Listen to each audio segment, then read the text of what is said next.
Bonfire is blazing so bright, calling the fight from vigilance. We stand from dawn to twilight, the empires rise and conquer. In the wild face of danger, carry on to the victory.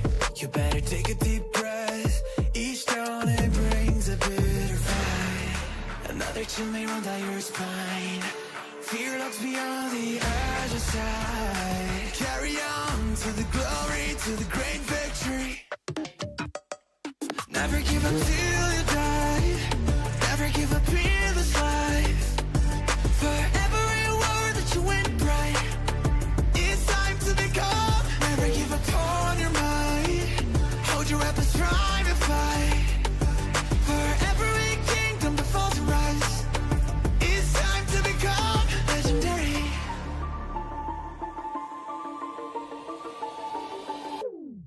Chaos, sharpen your knife, make way to find your destiny.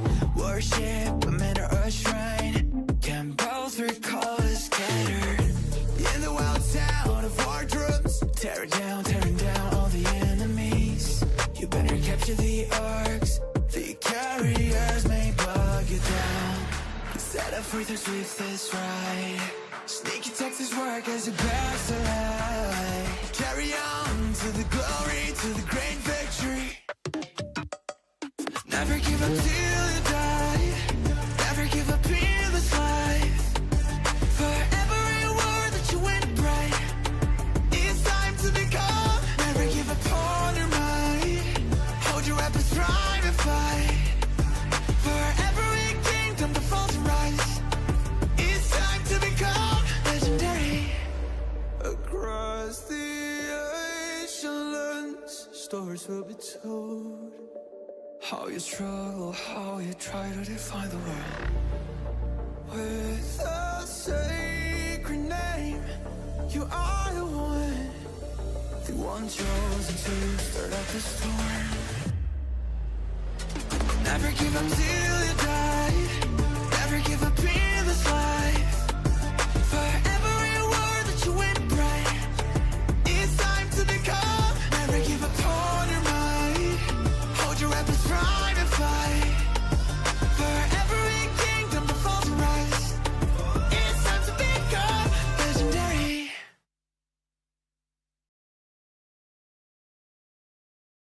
What is going on? Governor's Chiskel here, and today we're back for day 2 of the Grand Prix, and it's been really fun casting so far. The matches are much closer than I think we've seen preliminary matches be in the past, which is a testament to the fact that people are getting better and better at playing the game, and I really like the new tournament format. So we've got 5 minutes, maybe actually a few less than that, before we jump into the first game we'll be spectating today. But maybe it would make sense to take a moment now to ground everyone in the format of the tournament, because I think it's different than what we've seen in the past, and I like it. So this is a 2-stage tournament. 2 stages. Stage 1 is what we were casting yesterday. It's what we're casting today. And stage 2 is where things are really going to heat up as we work toward that global champion from the Grand Prix. Now, the entry into stage 2 is actually automatic for some teams. If you won your realm in the international servers, and there were 4 realm winners, then you go straight to the stage 2 portion of the tournament. If you were in the Chinese servers and you won your realm, you go straight to that stage 2 portion of the tournament. Pretty cool. So who do they fight? That's 8 teams. We need another 8. Those 8 teams are being sorted out today. This is what we're going to be spectating. Now, to get to this point today, the teams that qualified were as follows. If you got second place, third place, or fourth place in your realm, guess what, baby? You got another chance. You got another chance to come back and win this Grand Prix event, which is pretty cool. So the second place, third place, and fourth place team from each realm, they're here playing. That's 12 teams. We got 16 to work with here, and 4 of the teams are community teams. So you've got 12 teams that were second, third, and fourth from their realm. You've got 4 teams that are community teams formed to play in this event.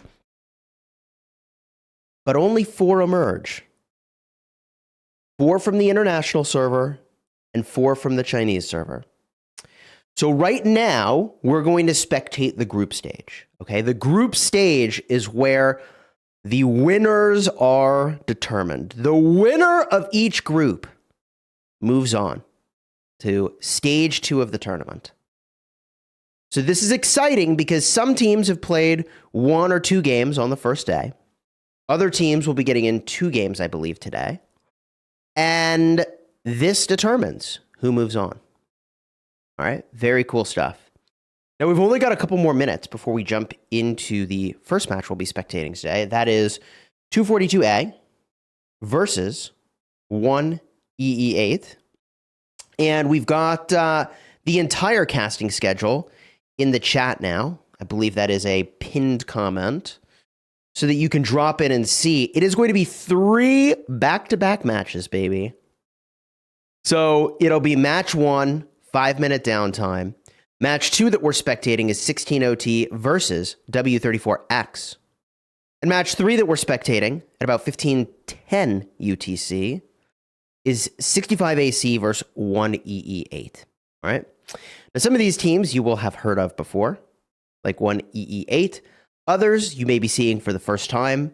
But I've got to say, the matches were all remarkably close that I cast yesterday. Like, it was genuinely surprising how good each of the matches was. And I think a part of the reason for this is that the tournament format takes those champions who've already proven themselves as best of the best, the realm winners, they just skip to stage 2. So they can just rest during this portion, this weekend. And this tournament will take place over the course of multiple weeks. It's a lot to do. All right. 34 against Wib was super exciting yesterday. Great games yesterday. Very exciting. Came down to the wire in a lot of them. It was hard to know who was going to win. And right when you thought one team was locked to get the win, you'd be surprised. So let's jump into the first match of the day. And let's get this started. They're in their 3-minute preparation window. All right. We're going to be spectating 242A versus 1EE8. As I mentioned, they're porting in now. It's funny. I pay close attention to like which match am I joining. I'm making sure I'm spectating the right one. But I always like to look and see at the start. Yes, in fact, the people porting in are the people I was expecting to port in. And if you're newer to this particular format, you may be wondering, wait, why didn't they all just enter the match all at once? Well, that is because they are very intentionally placing these cities in these exact spots by entering in a specific order so that people can be closer to where they're going. That includes joining rallies. That includes first teleporters potentially sitting in the back, last teleporters in the front, and so on.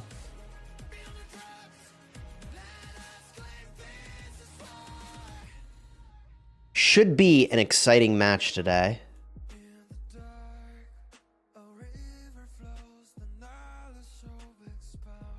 Drop your thoughts down below in the comments for what you think is going to happen here.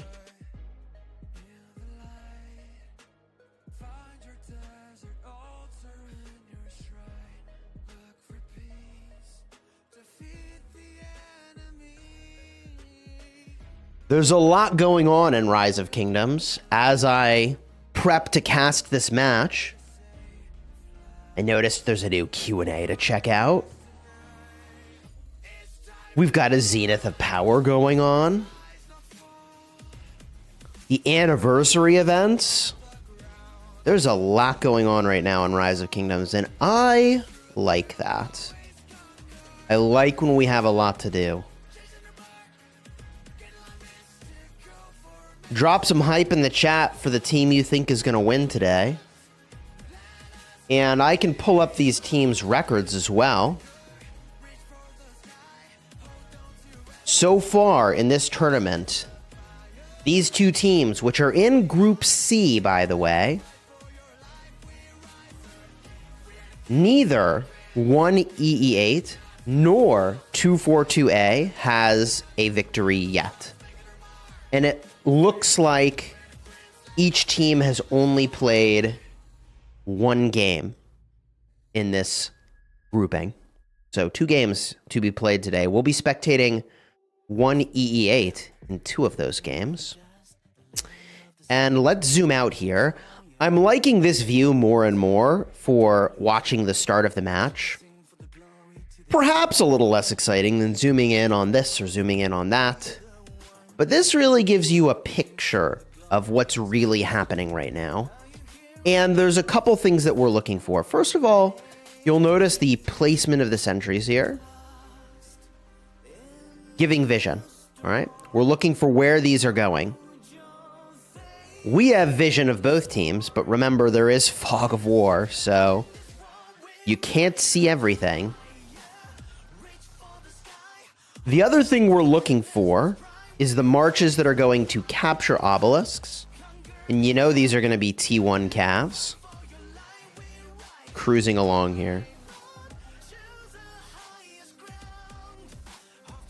And the final thing we're sort of looking for is these marches peel onto this map and spread out, is where they're going. Most of it should be what I call inside lane, where they push through the Shrine of War toward the enemy's desert altar. That is what you expect to see. But every now and then, what you'll see is a lot of marches fanning out to either the Shrine of Life or an attack vector through the Shrine of Life to the enemy's sky altar. But you can see, just in these first minutes, really, I guess it's been 2 minutes, that the place they're headed to is those inside lanes. That, I mean, the overwhelming majority of the force is going to cook through their own Shrine of War toward the enemy's desert altar. We do see a couple more sentries drop here. So looking to just get vision of more of the map. And of course, both teams used energetic. I say of course because that seems to be sort of the standard way to approach the match. Now, you know my theory on any skill that sort of becomes mandatory is that it will likely get tweaked between this season and the next one. Because I think it's nice when there are choices.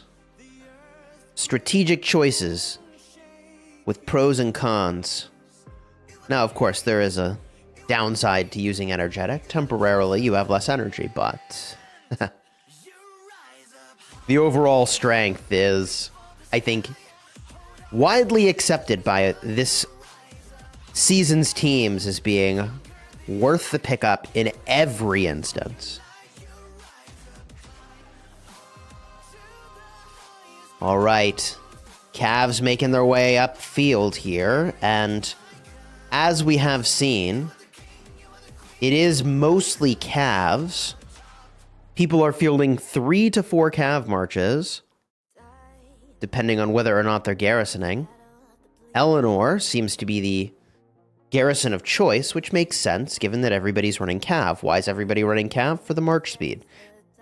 Now, I will give 1EE8 some credit here. They do have a position advantage on the Shrine of War. And they've peeled off a moderate amount of that force that you'd normally see at the Desert Altar to protect the Shrine of Life, although maybe they would consider sending one person to capture the Shrine of Life? Okay. Paging 1EE8.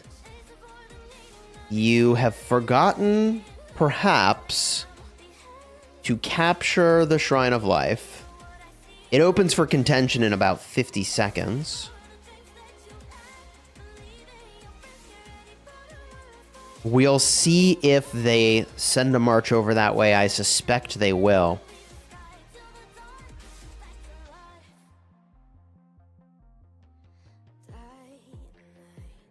I noticed chat asked earlier in the intro to the stream, Chiskel, when are you streaming, Zenith? Consider subscribing to the official channel, which is where we're at now, for Ark of Osiris, League, and Grand Prix gameplay. I also have a channel, and I will probably be streaming Zenith later today. Kind of depends on whether or not we get a rune. You know how it goes. Now, the reason we're watching this Sky Altar attack instead of any other part of the map is because this is the piece of the puzzle here that's a little bit unusual, and that double C sneaks in. Can they get a garrison? Well, Nevsky will do for now, I suppose. 242A certainly on the back foot, and like I mentioned, they kind of forgot this Shrine of Life. They get in, I suppose, how late are we? Only 20 seconds late. That's not so bad. And now they've got the Eleanor promoted to captain here. So 1EE8 has made a big play on the outside lane all throughout the map. Shrine of Life also flipped to 1EE8, captain in place. 1EE8 taking the desert altar. This map is looking more and more red by the second. Unless we're talking about the outposts. Which is pretty funny. 242A. I don't know what they did in their entrance to lock these up. But they've got these in a great spot. And these...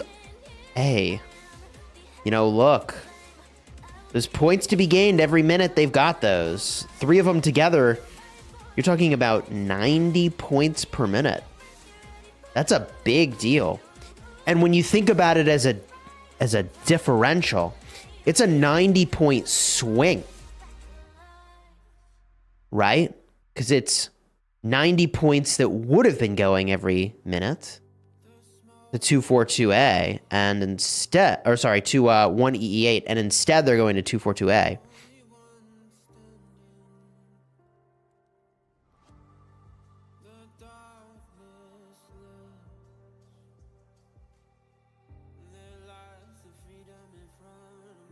One EE8 has a massive advantage, chat says. You know, I'll say this. In the history of Rise of Kingdoms, 1EE8 has been around for a while, and they are usually the ones with a trick up their sleeve.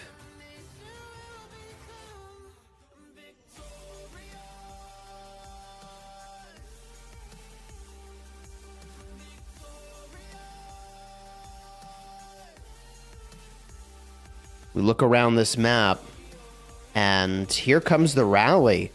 Skippy A. They will get first capture. Did they get first capture?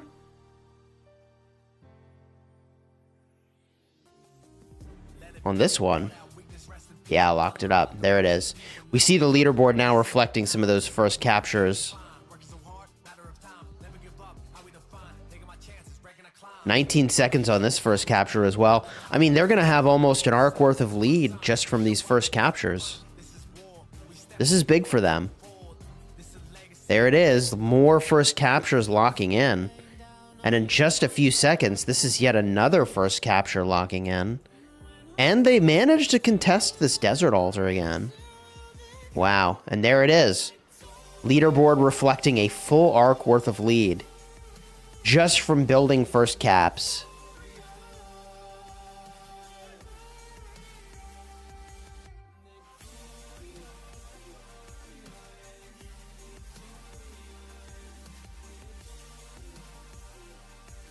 This is looking pretty good for one EE8. But what is happening in the middle? Nothing. As it turns out, a surprising amount of nothing is happening in the middle. We don't see 242A going for the arc. We don't see one EE8 going for the arc. But one EE8 has vision. They know that nobody's here. So they could swing middle now, even if they're running a building strat and get the arc, which I think would be correct. You got your first capture points. Seems good. Get an arc now too? Even better. Shrine of War hanging on by a thread. Flips blue. A nice building to take here right before an arc mid-fight, except I don't know if there will be a big mid-fight. Sky Altar flips blue. This is kind of what I was driving at, where it's like, can you really sustain holding all these buildings, one EE8? What about just taking this first arc? You got those first cap points. This is looking good for you. Get the arc. And it does look like they are setting up to do that now.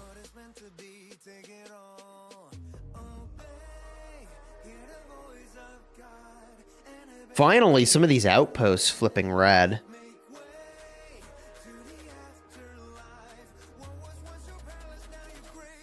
The points per minute here are meaningful, but obviously not enough to offset everything else that's happened in the match.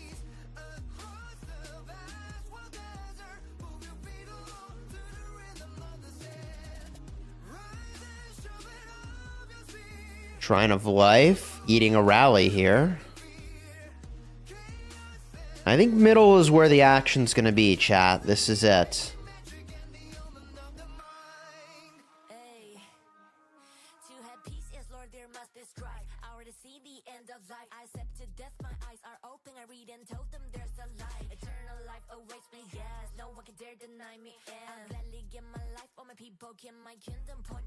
There is apparently a team named BEER.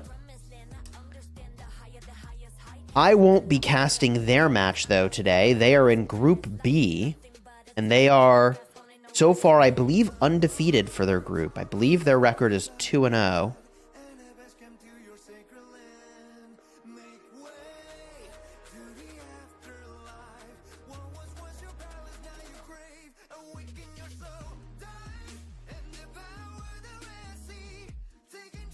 All right, here we go. This mid-fight's about to start. Dust up. Both teams using it.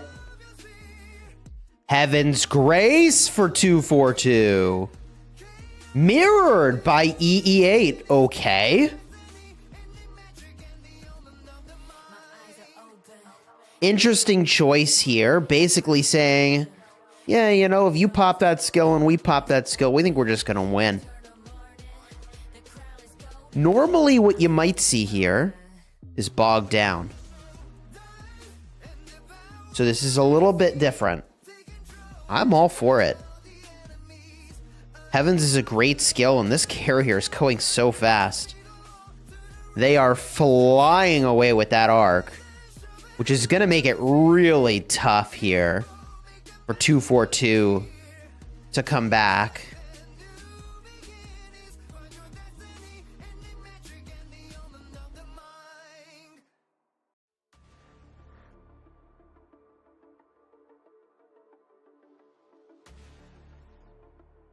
Yeah, that carrier's down, but new carrier picks it up and they're on their way. So now it's kind of a question of where will they go? And will they dunk that arc or will they hold it?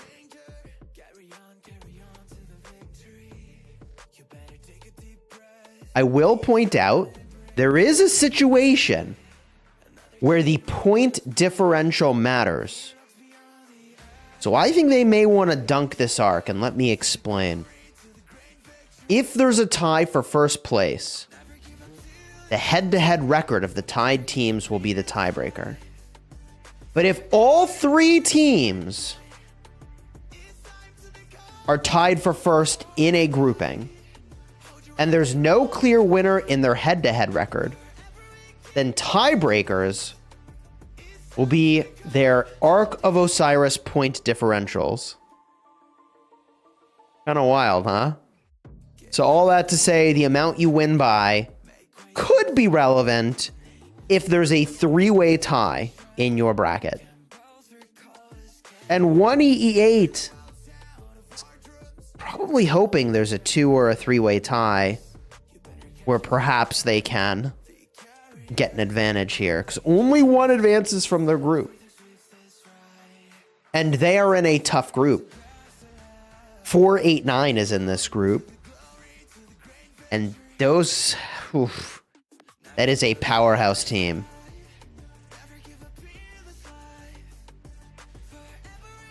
I think they're going to just dunk this thing. There it is.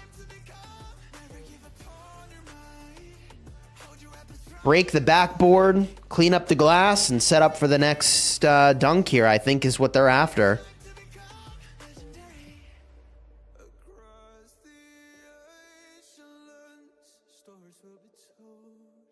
Energetic used by 242. Was it used by both teams?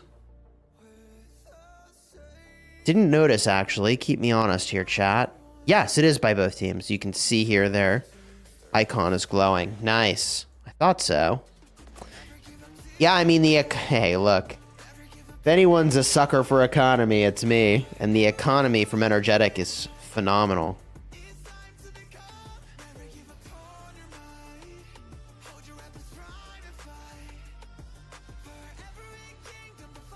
So 1EE8 pulls ahead with a strong initial lead here.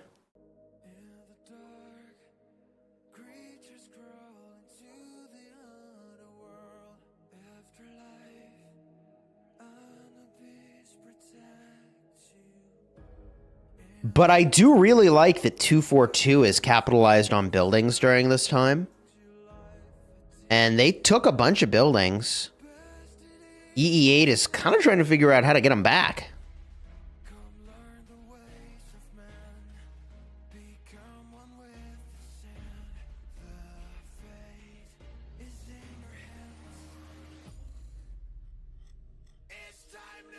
That Eleanor Garrison, the sort of signature move here in Arc of Osiris Grand Prix. She may not be the KVK defining influence that people look for in a Garrison, but she sure is for Arc. And personally, I kind of feel like it's not a bad thing that a commander has perhaps a more narrow lane than just Garrison with them everywhere. I'm not opposed here to the Cav Garrison being so superior for Arc. There's a lot of reasons why that's the case. As we mentioned, Cav are faster. People use more Cav marches. It's easier to fill with the right troop type this way. Easy peasy.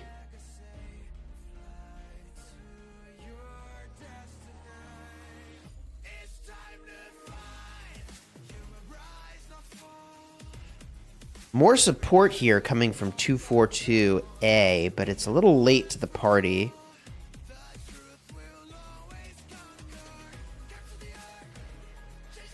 And now we see EE8 with the building advantage and the scoreboard advantage. They're in a great spot here.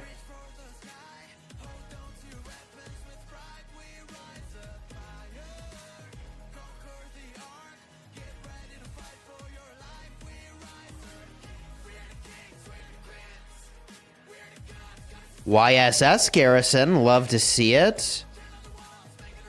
Hera primary, YSS secondary.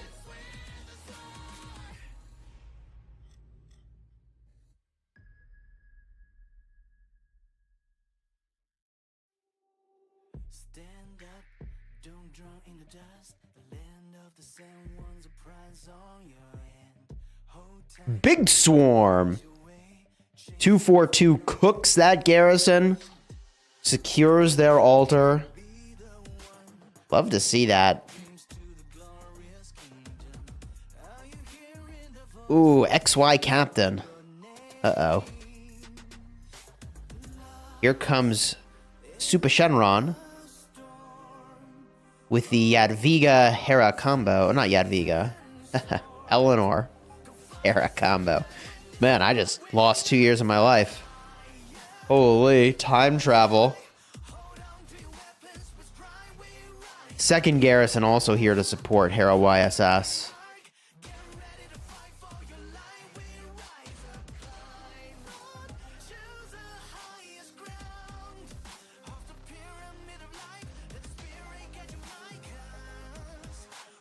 Yadviga was a fun garrison to use for a time. But the damage factor is not there to sustain in 2024.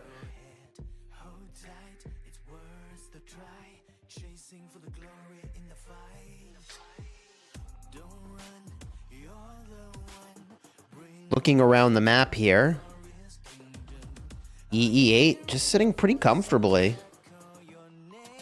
210 to 530 on the points per minute. Arc is 3 minutes away here.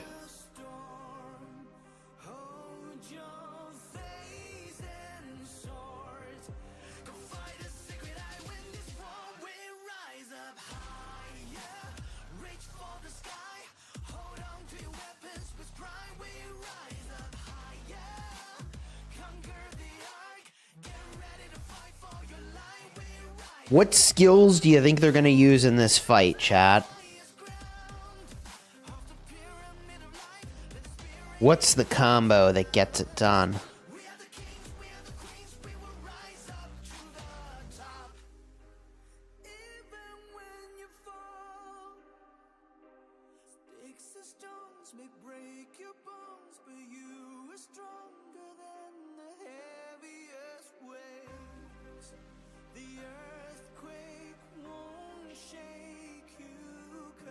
Hidden Sentry goes down.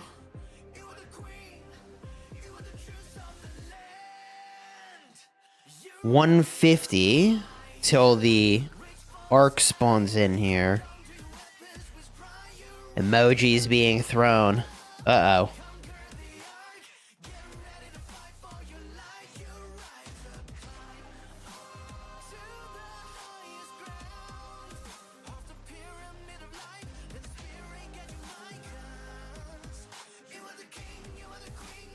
Another sentry gets placed here.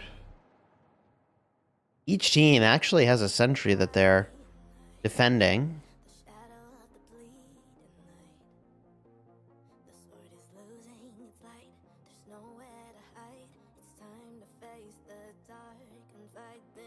EE8 initiating the combat. There's Dust Up again for 242. Mirrored from EE8. I wonder if EE8's just going to mirror every time. Bog Down for 242. Bogged Down by EE8. Oh, man. I think these guys are just going to try to mirror and say, yeah, if we mirror you every time, we win. I think EE8 just feels like they've got edge here. I think they feel like they've got the gameplay diff, such that if they copy the skills, they'll just win every time. Now, whether or not that's true, that's what these moments will sort out. And I would say that Sad Face Train looks like it's already telling the story for us.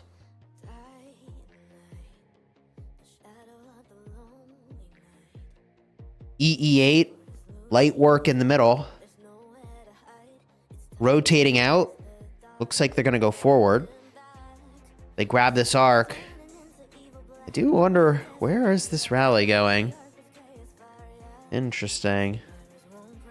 Outpost rallies, huh? Not what I would have expected. Blowing a kiss as they pass by here.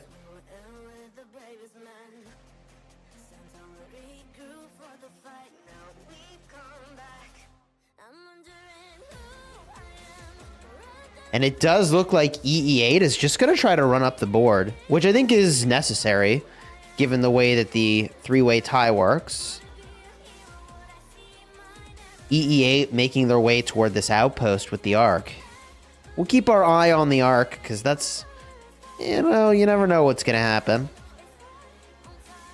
Chat says it's a mover rally. I don't think it is. I do not think they're just moving troops. I think they are genuinely rallying the outpost.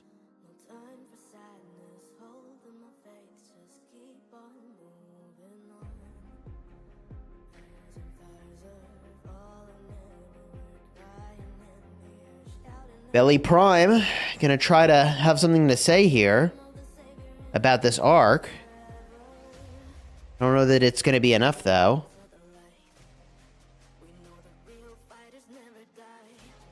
Belly Prime double C down. One more March wants to just say hello.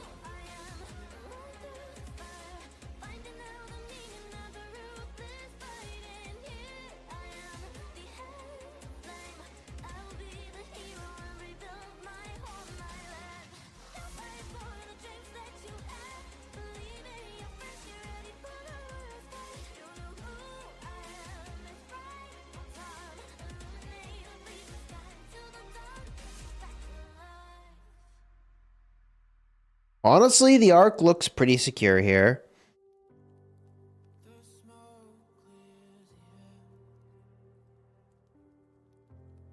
There it is.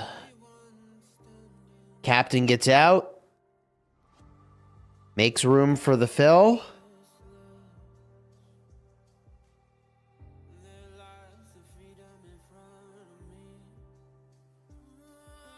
That's it. 8 to 20K just about. Leaderboard looking very favorable for EE8, although all that attention to the middle did cost them some buildings. EE8 will really be looking to make that a temporary loss.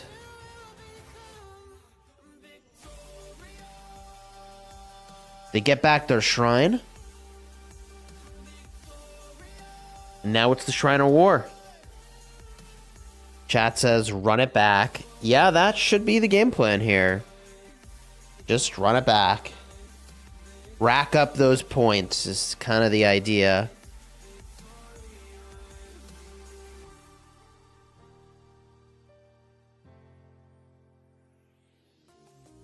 Let it be. All that weakness, rest in peace. I learned about the recipe when I was younger, reckless.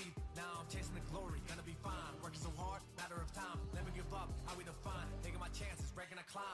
I'ma show them how it's done. On the top level we run. For Osiris, for my son. We show up and pack a punch. This is war. We step up, we gon' never fold. This is legacy. They gon' know. All right. Let's see here.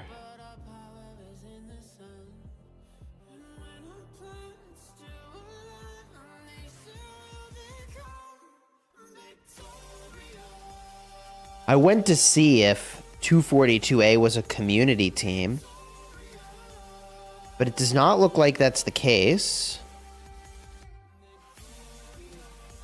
I believe that the 4 community teams are Aqua, AVG, S2K, and Beer.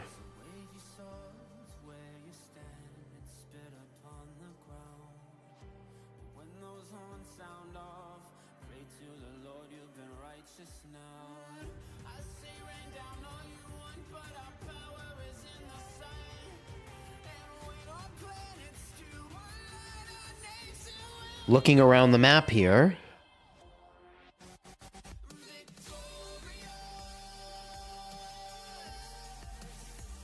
action at the Sky Altar. Let's check it out.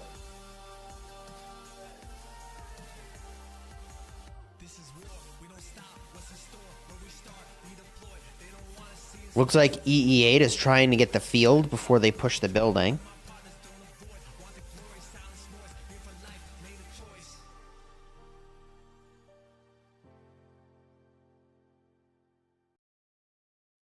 Wake up, sundown, creatures and gods around. Beware, prepare, it's dangerous, they linger in the dark. Hoping to get some excitement with this rally on its way in.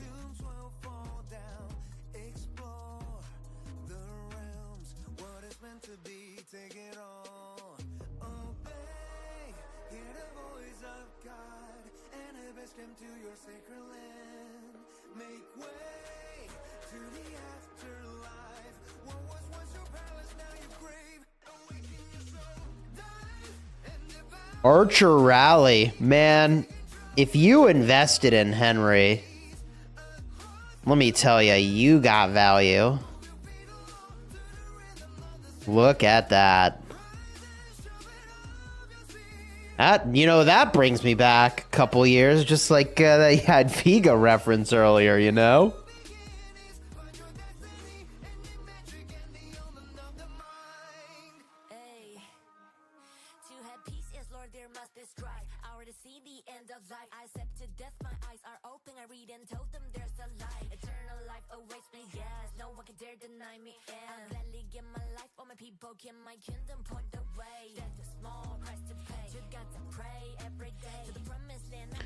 Building game looking really good for EE8 right now.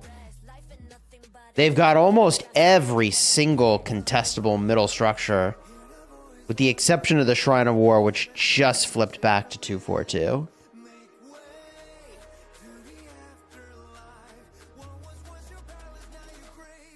Well, boats on their way. Speaking of boats, how many of you are training for this upcoming Zenith of Power, either for a permanent theme or a temporary one?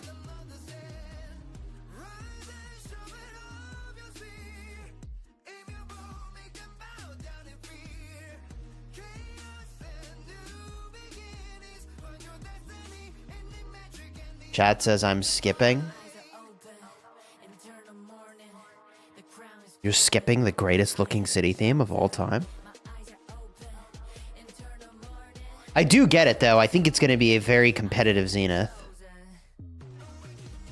We've already got 2 folks in our continent pushed up to 40 mil. That's going to get interesting.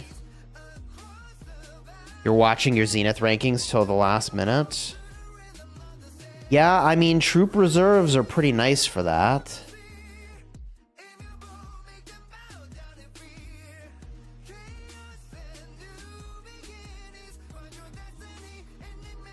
$40 mil for 10th place. It's currently 40 mil for 10th place. For us, it's 40 mil for first place. Gonna be expensive. Yeah, I hope you have a lot of speed ups. I think I've got enough range to train for it. People mock my hoarding tendencies, and they're not entirely wrong. But then when Zenith rolls around, and I'm like, yeah, I win. No worries. Then they're like, oh, huh. Tell me more about this strategy of hoarding things, Chisco. That's usually how it goes. The rest are 5 mil and below. Currently, the top 3 are 30 mil and above. Yeah, it's so weird to know how much to train. Like, every now and then, you'll see a Zenith sneak for, like, 10th place 20 mil, and everybody else is, like, 40 or 50, and it's like, oh, wow. Everybody overtrained. Everybody overtrained.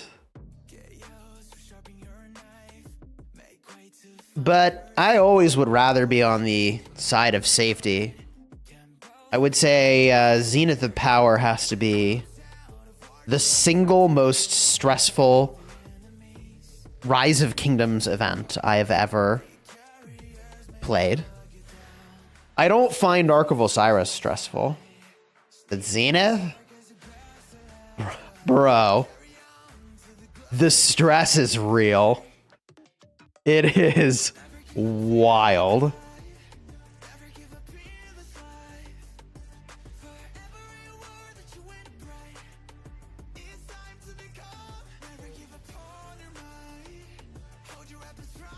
So, looking at my continent, Zenith, that's a big difference, chat says. Zenith when you're in 10th.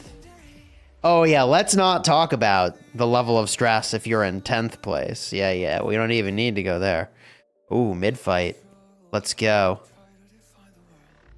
To the death, both teams. Heaven's Grace, interesting choice. I don't like Heaven's Grace because in this instance, some number of marches can't heal because they've got to the death.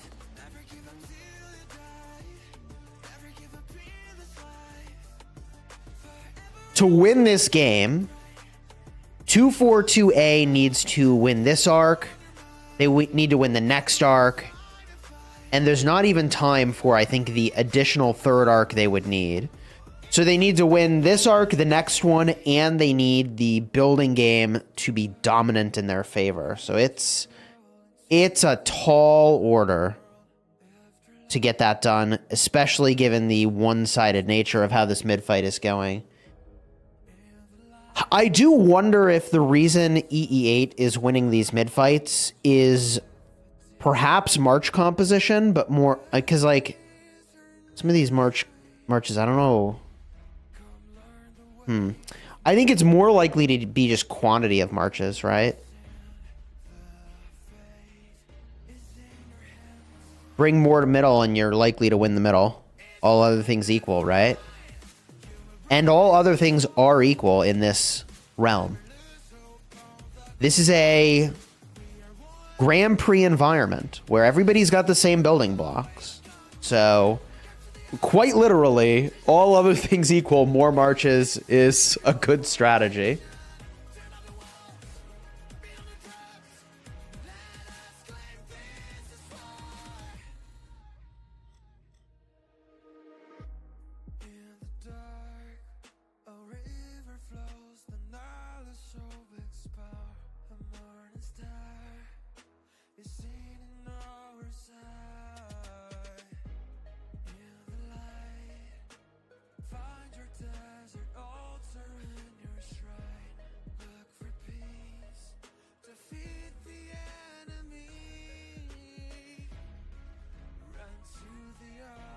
This arc is on its way.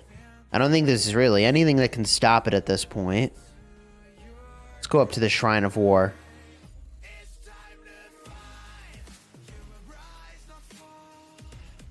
Don't forget about provisions. Yeah, I suppose provisions could also make a difference here.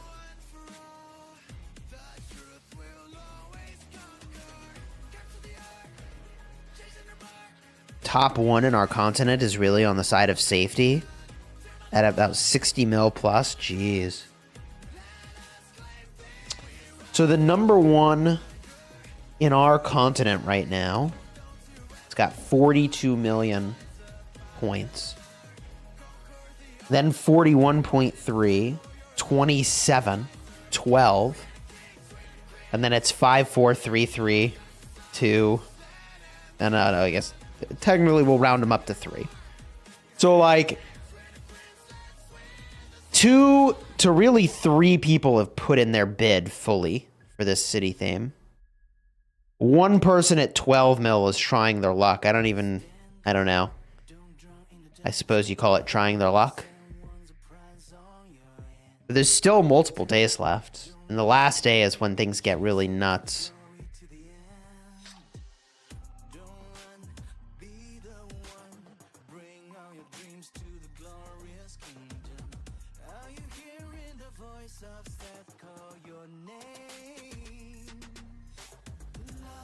I feel like maybe 45 mil is a safe starting point for training in my continent. We'll see, chat. Big swarm on this Shrine of War.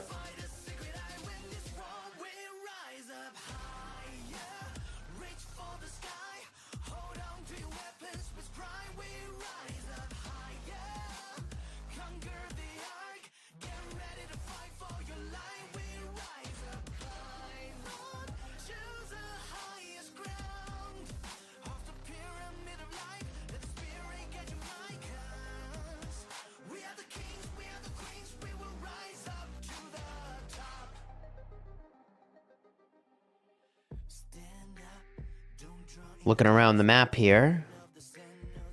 Skippy A rally getting chowed down.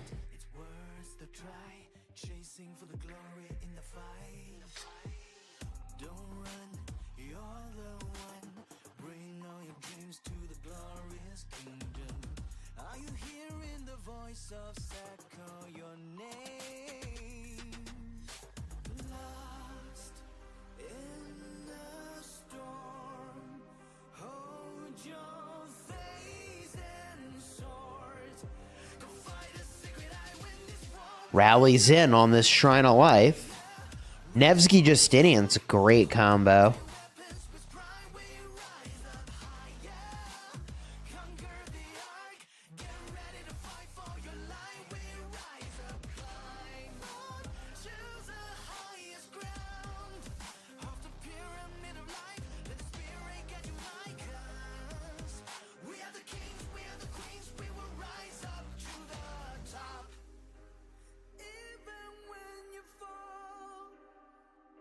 Herman Prime, the captain for now.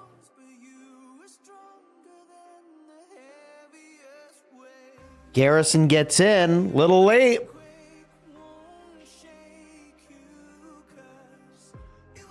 GG's.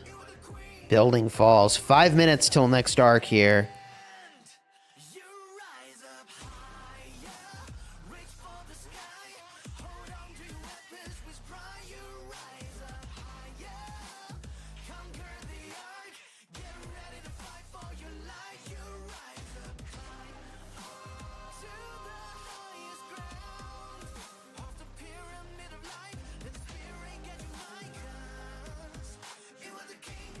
Chat says it's GG. EE8 is crazy good.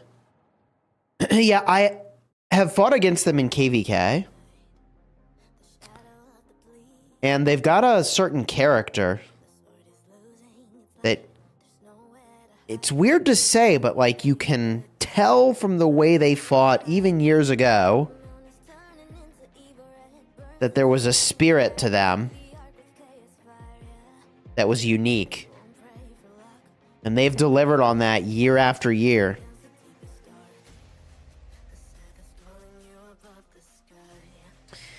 That actually was my favorite KVK of all time, actually. It was the most hyped up. You fire up stream in the morning, take a triple rally on a flag, and have 3,500 people watching. It was crazy.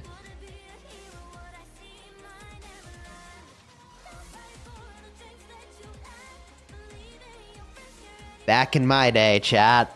Back in my day.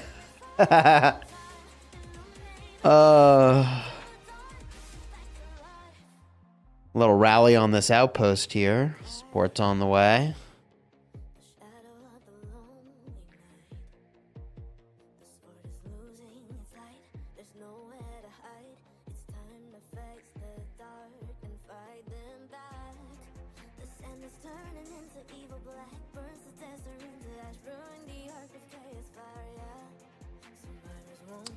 Obelisk capture in progress. This could get kind of funky. I don't think there's anywhere to teleport, though, is the thing. There's maybe one TP spot. Maybe.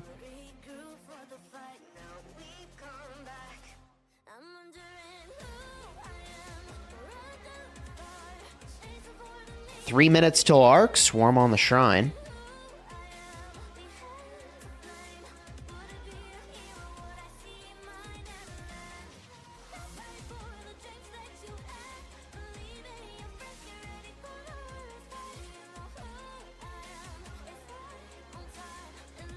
Hey there, Cast School. Pon, what's up, man? Good to see you.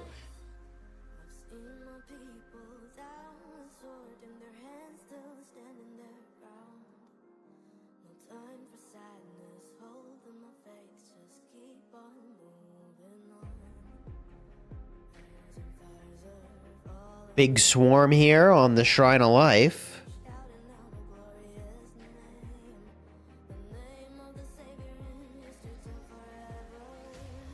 The thing that I found surprising in 242's strategy is the double archers. they're using a lot of Henry with Zhuge Liang, and then you see Ashe with Nebu. That Ashe Nebu is, I think, very suboptimal. And I think it's suboptimal for two reasons. First of all, it's just not one of the better combos. The Cav combos are better. But second of all, cavalry counter archers. So even though you're almost certainly Ottoman, special unit advantage, I don't think it offsets the fact that, like, triple cav is just the way. And that triple cav situation influences your ability to reinforce garrisons as well. I think it just really... I don't know how many people are using that double archer combo from 242, but I would not understate how significant that could be here in the whole flow of the match. If anything, you'd want to bring an extra infantry march, I would assume.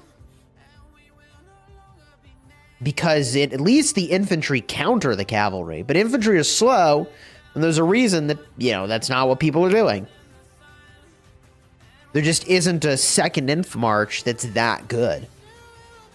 You could argue for Guan these days, but it's not quite there, in my opinion. In my opinion, and as you can see in the opinion of a lot of the players that are playing Ark of Osiris.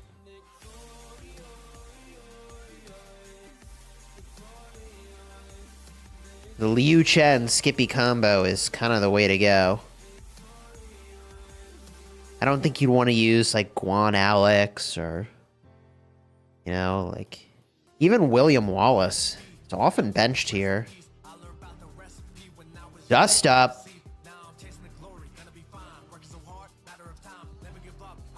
Bog down. Bunch of skills in. Heaven's grace. Oh, man. All right, here we go.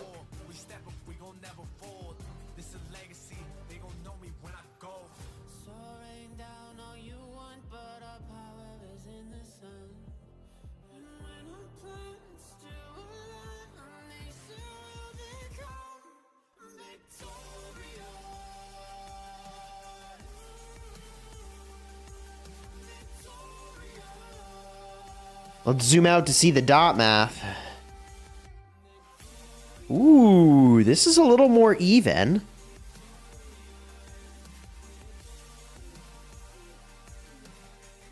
We'll only really know in the next 30 seconds, but simply moving the Ark to their side gives EE8 a huge advantage. There's really nobody that can contest this carrier without sacrificing their marches into the grinder. So I think this is looking very good for EE8.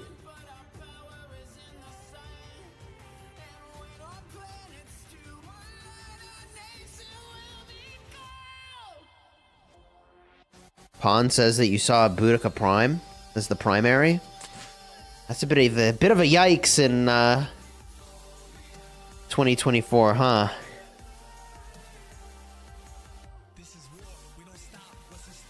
People are realizing how crazy area of effect damage has become.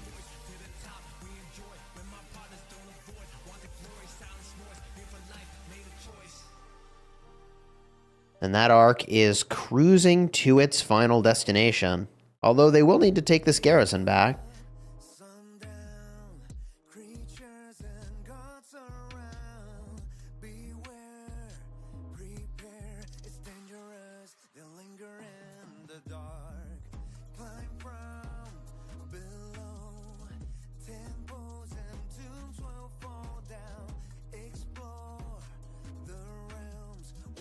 Nice captain in that garrison.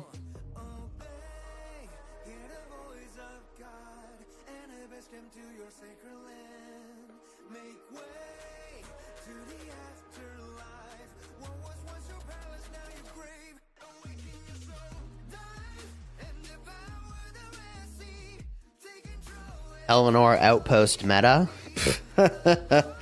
Look at this Captain Cook, though, man. I'm sorry, but Eleanor is goated in this Ark of Osiris meta that we're in now. Even with the new infantry, it just hasn't changed the fact that Eleanor is the greatest garrison you can cook with.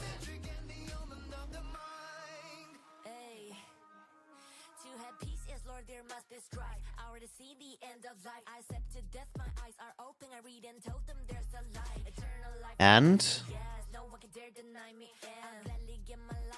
the swarmers were just red health. Do they? Okay, got in. I was like, do they need room in the garrison? What's going on here? And with that arc being scored, there will be no more arcs. So at this point, I think that even if EE8 fully left the battlefield, they would still win the match with the lead that they have.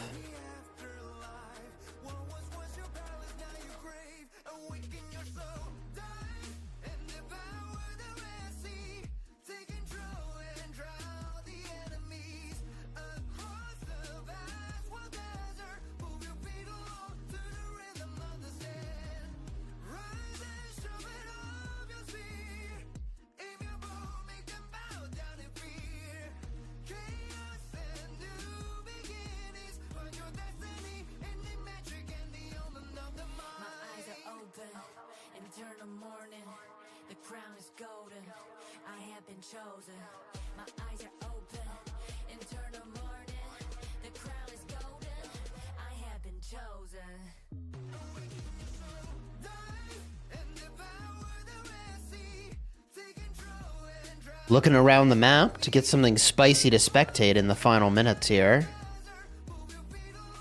Could be this Shrine of War.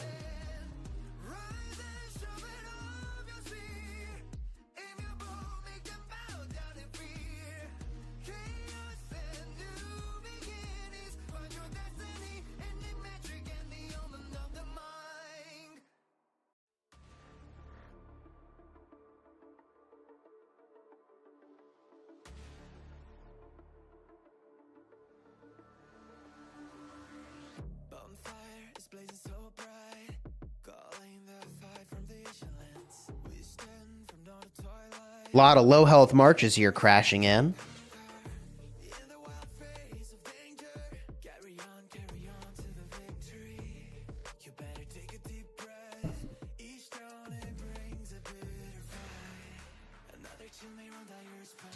Now, for those of you wondering, gosh, with a win like this, does EE8 advance to the next round? No, not necessarily. They need to win their next match, which we will be spectating in about an hour and 10 minutes from now. And they need 489 to take a couple losses, which is pretty unlikely. So they've got an uphill climb.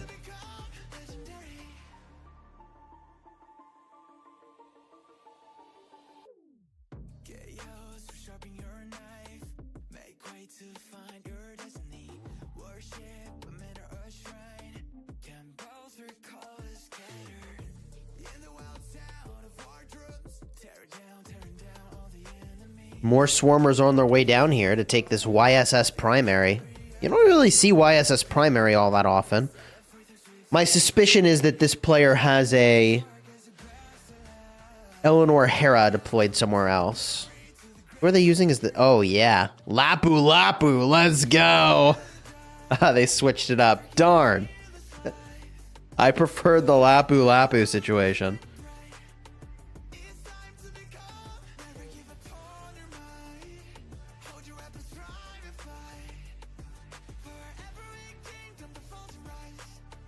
So as a reminder of the format of the tournament, we are in the group stage now, from stage 1. It is a round robin. You play all the teams in your group. One team from each group advances. And I believe it was a random drawing to determine what these groupings were.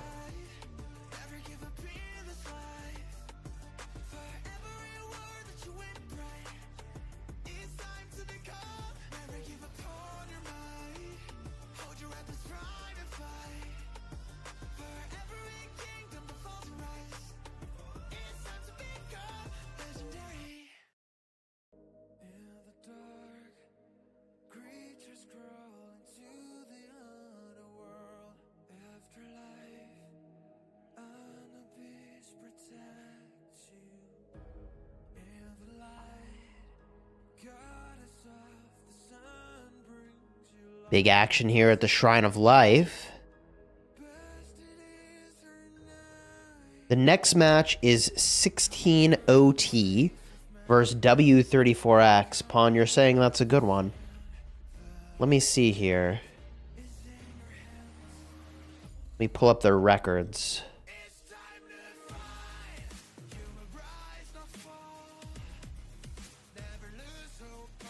So 16 OT has not won yet. And W34X has won a game.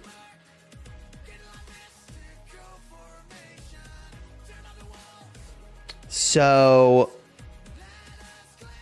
I think it's likely, personally, I think it's likely W34X will emerge victor in this next round. I can say, having fought against them in KVK, their level of field competence is a tier above what you see in most kingdoms. And I should say, it's a tier above in what you see in most good kingdoms.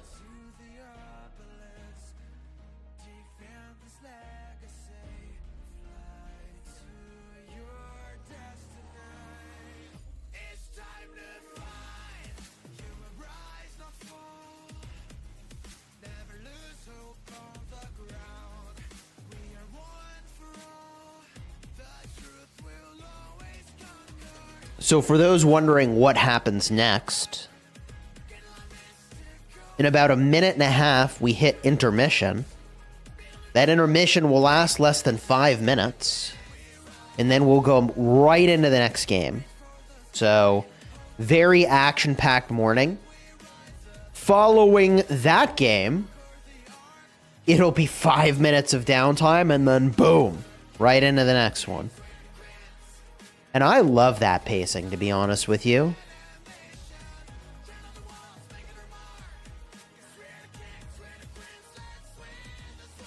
For those of you that are in the chat, is that your preference as well? That the games be back-to-back? Sneaky tactics! What are we doing? What trickery are we up to here?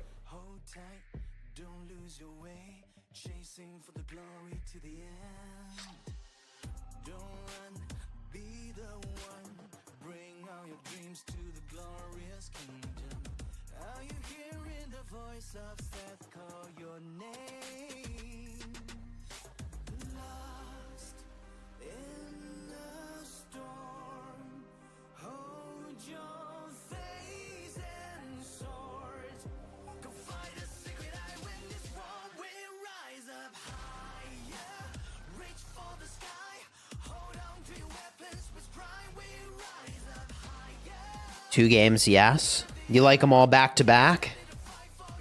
I really like casting back-to-back. Here we go. 1 EE8. Setting the pace from the very first moments of the match with a dominant first capture on the majority of the structures, carrying the arc for 15,000 points. 16,100 to 52,400. A commanding victory for EE8. Stick around, though. In less than 5 minutes, we'll be back to cast the next match, 16 OT versus W34X. We spectated both of those teams yesterday. This could be a spicy one. We'll see y'all in just less than 5 minutes for the next round.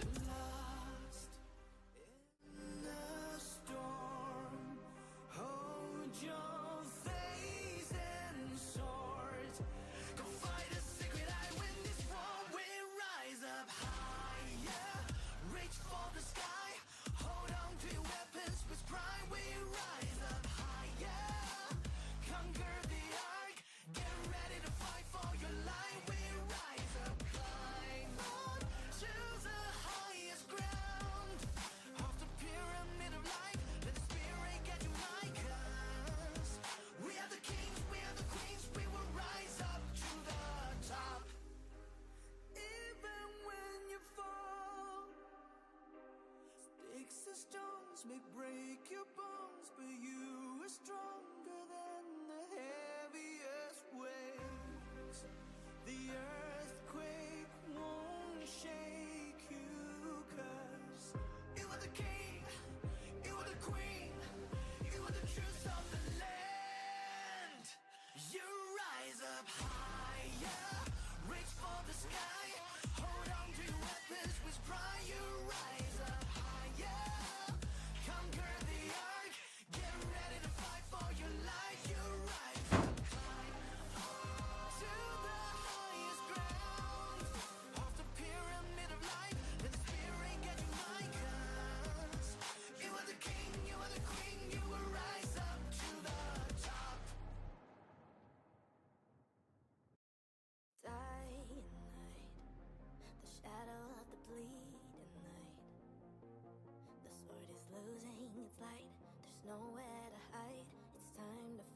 This war will end with the bravest man. Santa Marie grew for the fight. Now we've come back. I'm wondering who I am. Without fire, chasing for the meaning of the endless fighting. Who I am, the hands of flame. Would I be a hero? Would I see my never end? I'll fight for the dreams that you had. Believe in your friends, get ready for the world's fight. You know who I am. It's right on time. Illuminate the bleeding sky till the dawn. Back to life. Die night, the shadow of the lonely night. The sword is losing its light. There's nowhere to hide. It's time to face the dark and fight them back. The sand is turning into evil black. Burns the desert into ash. Ruin the earth with chaos fire, yeah. Survivors won't pray for luck. Belief could be hard as rocks. Go against the deepest dark. The sand is calling you above the sky. This war will end with the bravest man. Santa Marie grew for the fight. Now we've come back. I'm wondering who I am. Run through the fire, chasing for the meaning of the endless fighting. Who I am, the hands of flame. Would I be a hero? Would I see my never end? I'll fight for the dreams that you had. Believe in your friends, get ready for the world's fight. You know who I am. It's right on time. Illuminate the bleeding sky till the All right, my friends, we're back. I told you the intermission will be short. sword in their hands. It's time to spectate the next match. Time for sadness. We've got 16 OT battling into W34X. This should be a good one.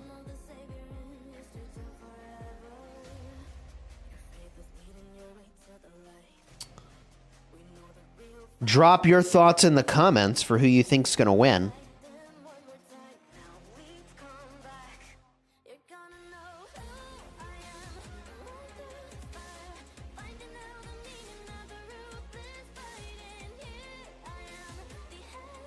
It's always hard to predict. You really never know what's going to happen. Both teams here very accomplished.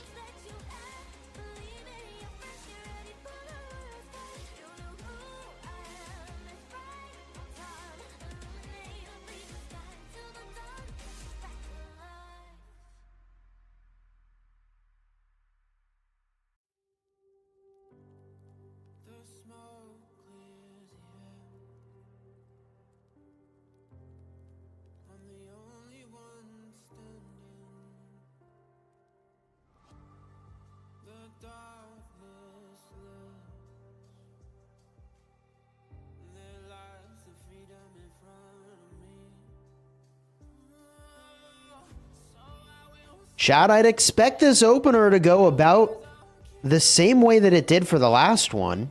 Very standard, push through Shine of War to the Desert Altar. What do you think's going to happen here?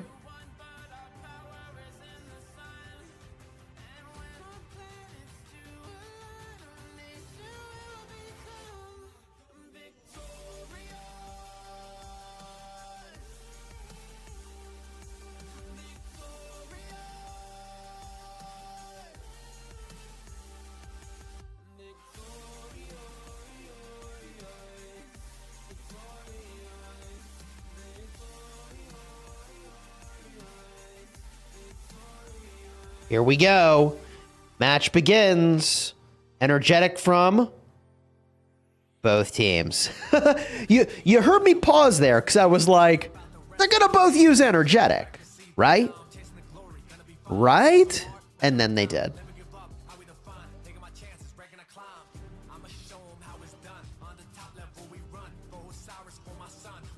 Here we go. Big brawl incoming, folks.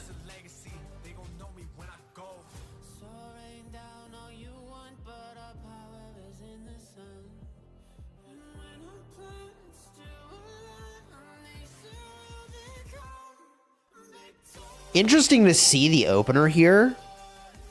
You see these guys are pushing straight forward and these guys are already spread out, but it could maybe be this piece of terrain. What is going on here? Possibly a differentiated opener here. This could be interesting. Really early obelisk take here for W34X. A little slow on the jump here for 16 OT. But not by much. Not by a relevant amount.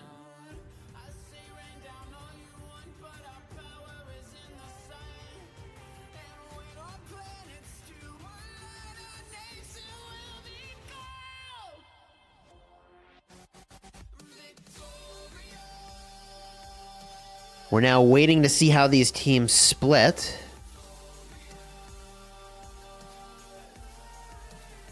Looks like they're mirrored, both going heavy left side.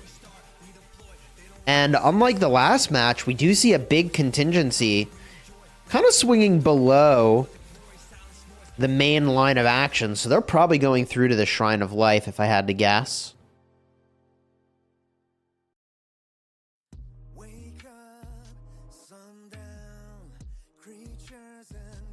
Someone in the chat is asking for 1,000 gems. Well, you know, one way you could get 1,000 gems is you farm it off the map. I can't remember the last time I actually, with a straight face, would say I farmed gems. I'm on the resource farming plan, personally.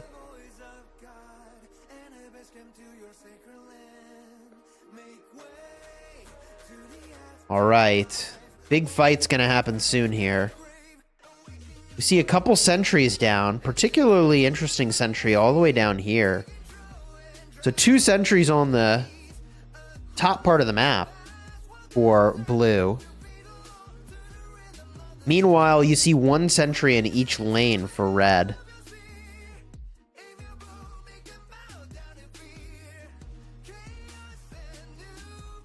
Well, here we go.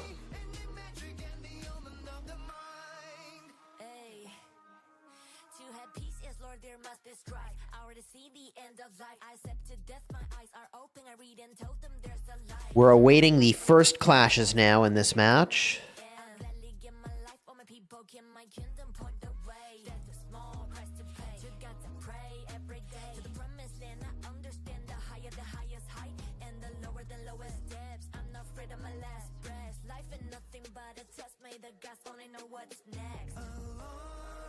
Hear the voice of God, and the best come to your sacred land. Make way to the afterlife. 16 OT dancing around this altar, prepping to engage.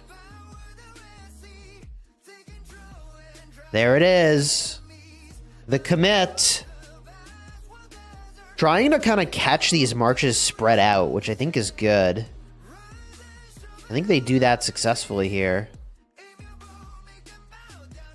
It is worth noting that W34X is using Wallace Liu Che.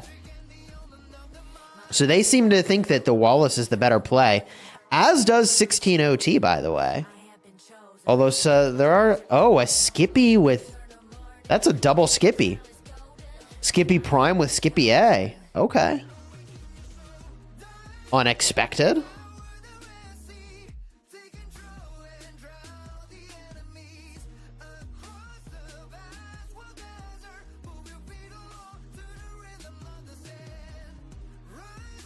You've got the equivalent of a mid-fight going on right here. Unclear to me who's going to win, but I thought 16 OT had a super clean engage there. And it does... Oh, yeah, they are cooking. Oh, yeah. Yeah, I thought their engage was just really spectacular there. And you know, what do I mean by that? Well, all the 16 OT folks were hitting marches at the same time, when W34X was just kind of spread out and not engaged in that fight yet. And you may think, how big of a deal is that really? Well, that's a pretty big deal.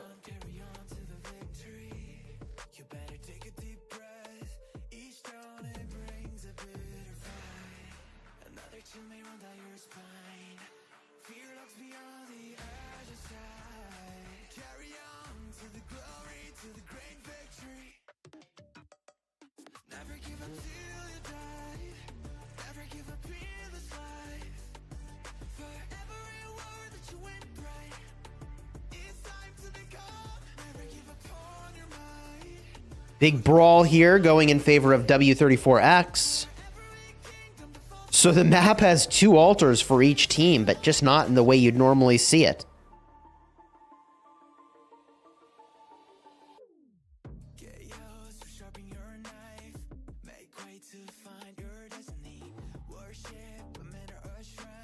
Now everybody's going to try to get their marches reset so they can get to the mid-fight.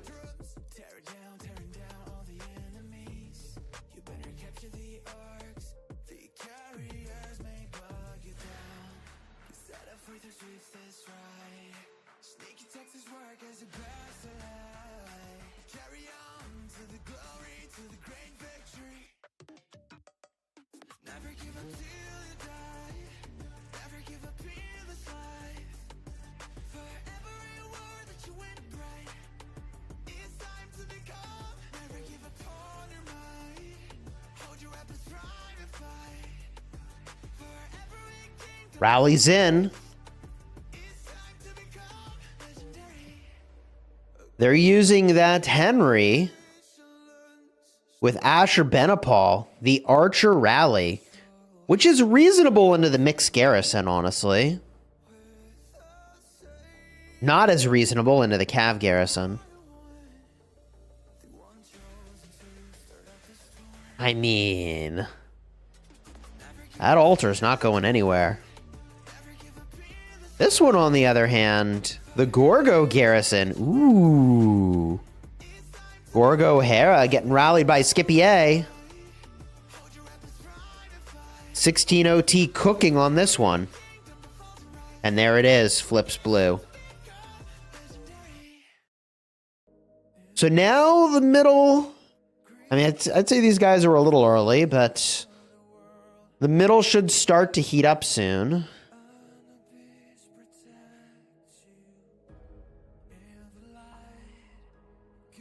Everyone's sort of prepping for that mid-fight.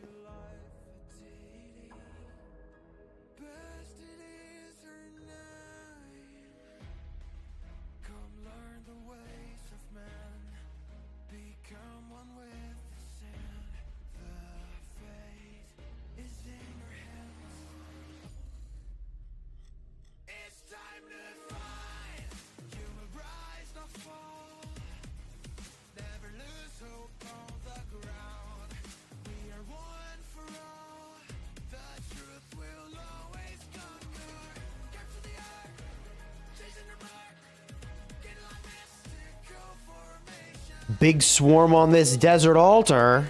Is it enough? Oh, yeah. It certainly could be. Oh, wow. Any reinforcer could fix this. But there just isn't one to be had. There's the rally. Rally cancels because the garrison flips. Map looking pretty even here. Although advantage to 16 OT on the initial capture points for sure.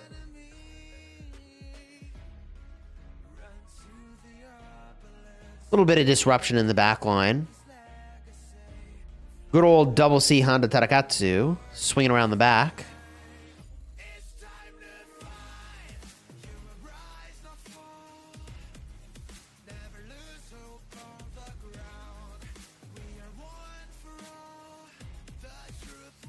And now we're just sort of prepping for the first arc fight.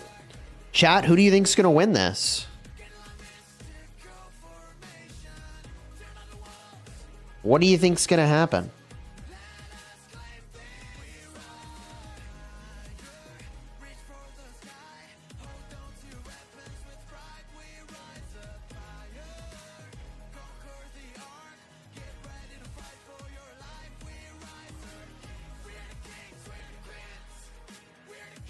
Red looks strong. It's very hard to say. I think there might be more players currently here from 16 OT, but it's pretty close. Certainly Red's position in W34X is favorable.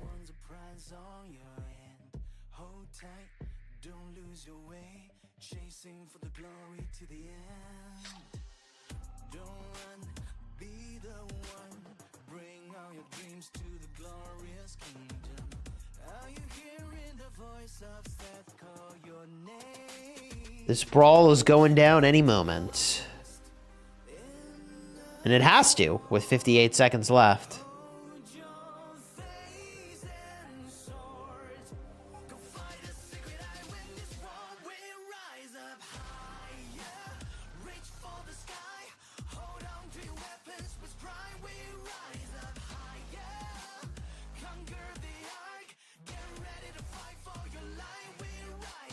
Bogged down. Mirrored by OT. Both teams kind of waiting to see what the other's going to do. Sneaky tactics? Not what I was expecting.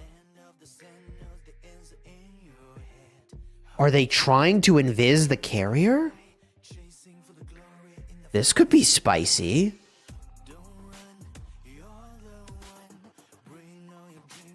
Arc has appeared.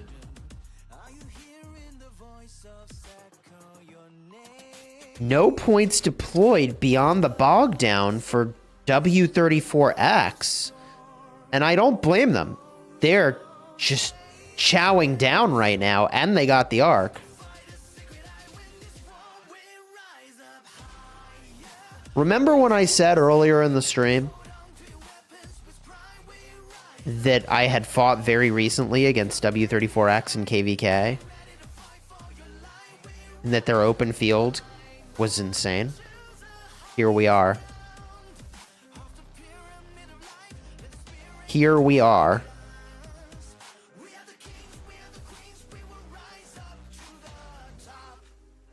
I am unsurprised to see W34X with a fairly commanding presence with 3 fewer points deployed. Now, because they deployed fewer points, I personally feel that W34X should dunk this arc and score it right away. And the reason they should do that is because they will have a point advantage going into the next capture as well. Keep me honest.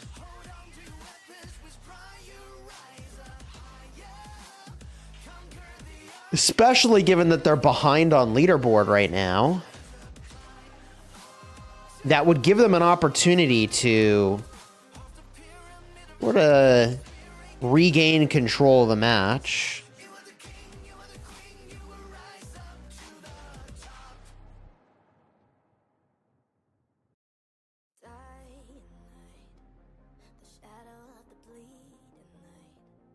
Arc is looking very safe right now. If I were them, I would be looking to score this very quickly. But I'm not them. And they're looking to hold for some amount of time more than just the fast cap at the Shrine of War.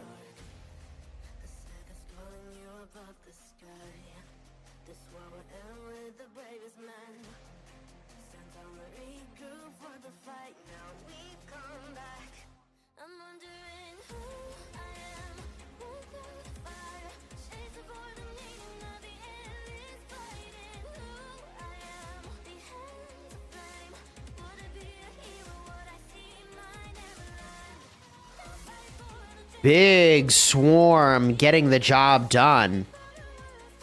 Shrine of War flips.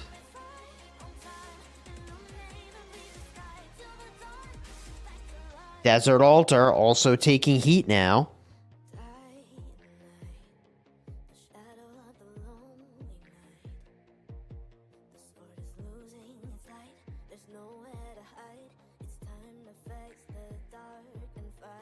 There's Energetic. Both teams using it. And they did score the arc very promptly. I really like this play from W34X. They crushed the middle. They are not crushing buildings. Certainly not in the same way. So they just should look to run that back over and over. Especially given the ability point advantage they now hold. And I want to keep my eye on this obelisk, which might seem silly to do for a minute and a half, but what do you want to bet the W34X teleports in? Somebody forgot to set their formation. Whoopsies. That line formation? That little whoopsie daisies? They figured it out. With 60 seconds left, do they have enough time to swarm this thing? Should only be one march in there, so they've probably got this. Yeah, that thing will get cooked.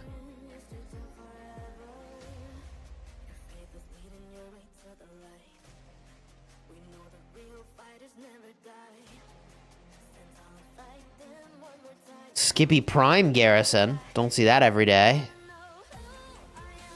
But sometimes, yeah, just gotta use the garrison that's there. The garrison of, pardon me, necessity, you know? A garrison of necessity.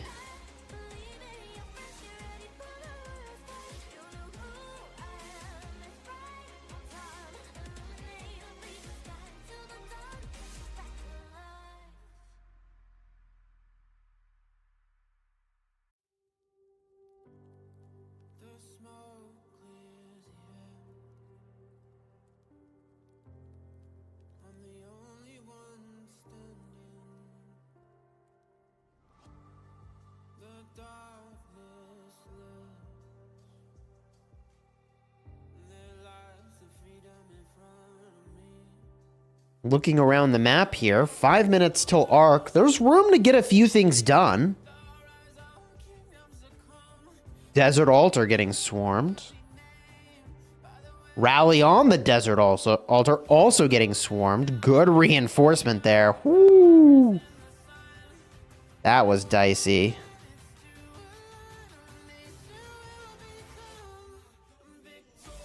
And the garrison flips.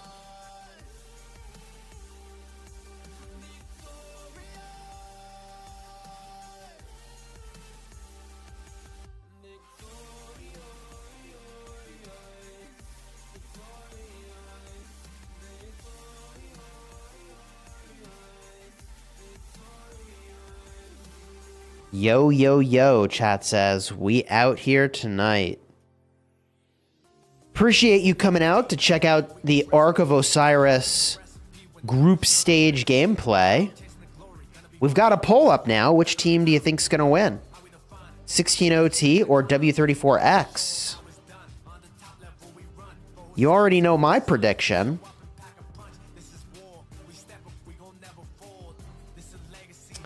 But the match is close. I would say OT's got the better building game. 34's got the better arc game. And I kind of love when two teams have that dichotomy of being both good but at different things.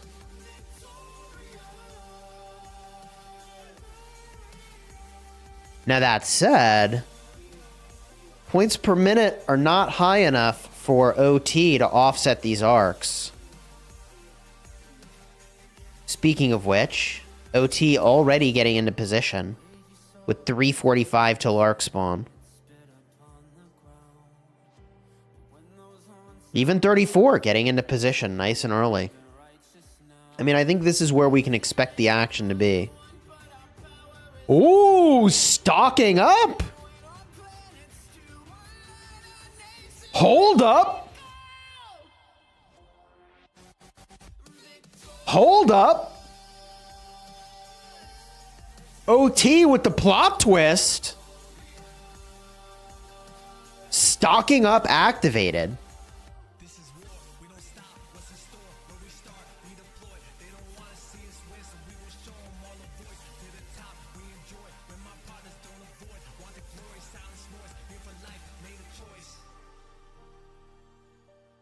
Could this be a difference maker? Man, just keep taking that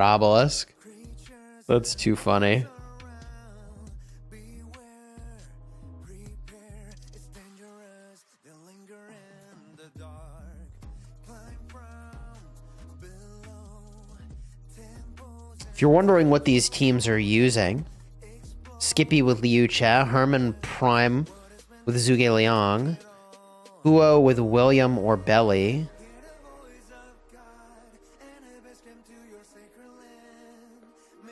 There is an Ethel Trajan in the mix.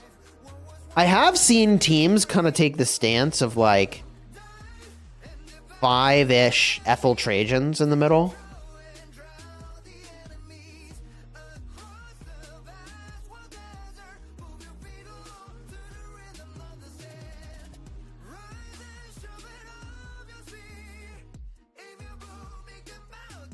Scoreboard here is remarkably close.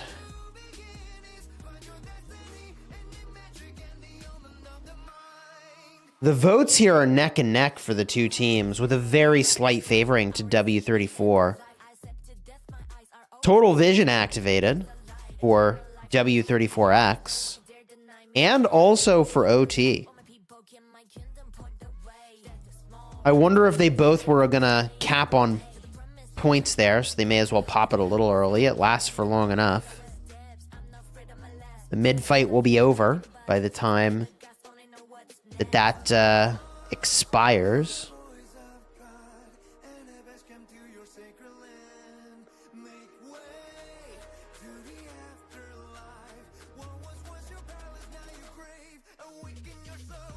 Ooh, Siege Tower. Oh, yeah. Pew pew. Get 'em.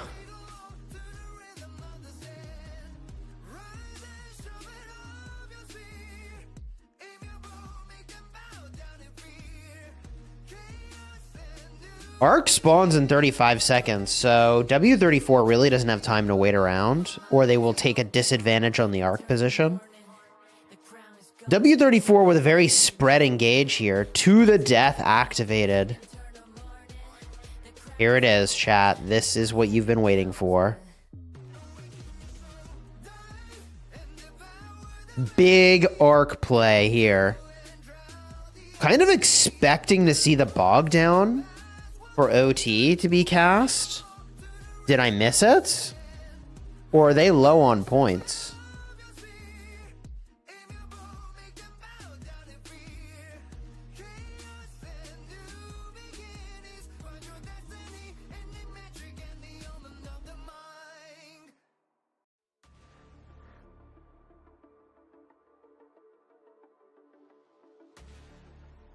We go to the sad faces here. This could still go either way.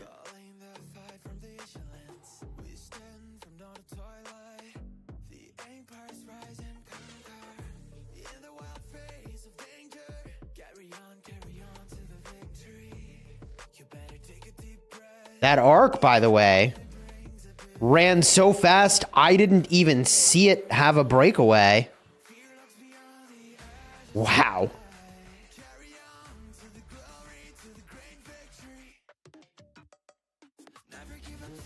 $16 OT with the surprises. They just cooked the middle. This is going to be a very close battle. That did not go the way W34 expected. Didn't go the way I expected either.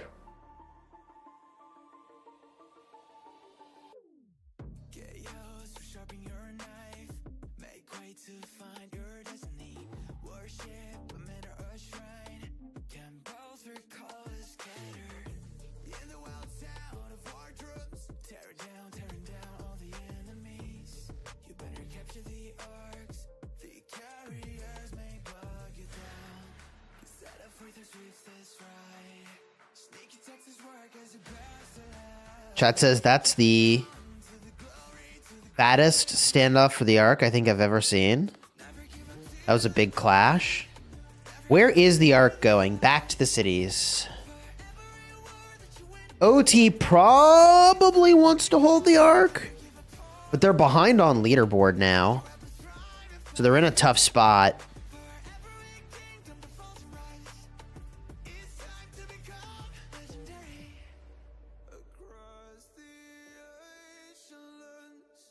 I mean, there's still 30 minutes left in this match.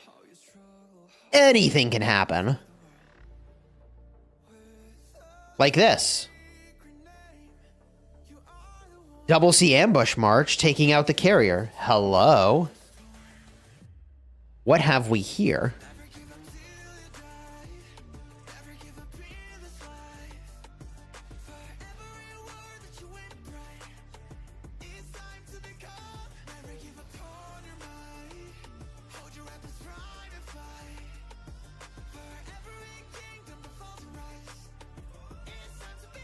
Another double C on that carrier. Okay. But to what end? Just delay the arc?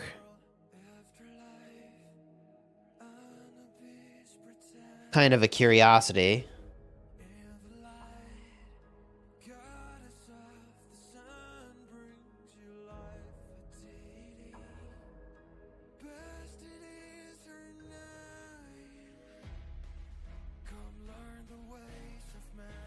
Archer rally trying to cook that garrison, but that Cav garrison, I don't know, man. It is built different.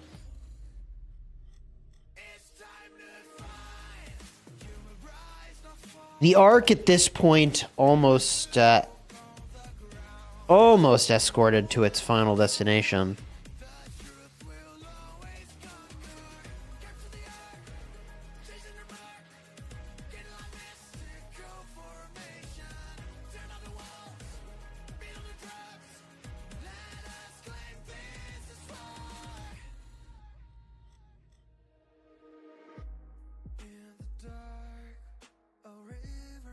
Swarm in on that Shrine of Life.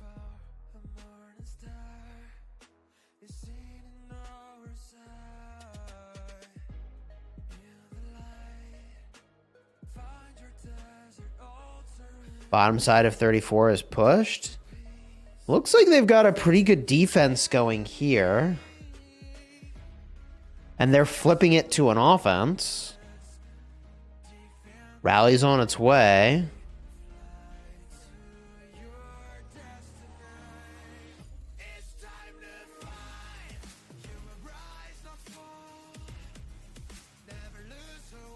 Here comes the rally.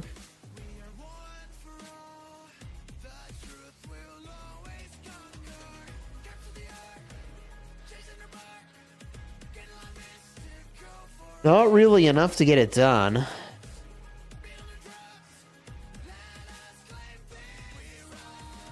Here comes this rally.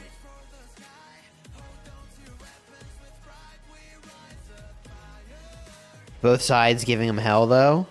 True. I think both sides are throwing some pretty fierce punches here. And the leaderboard just keeps changing hands for who's ahead.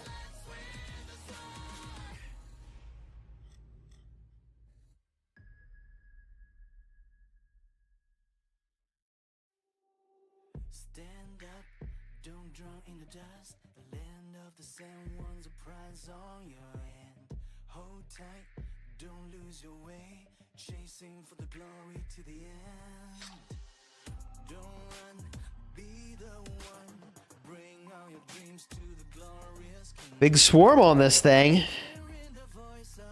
Hera getting real low.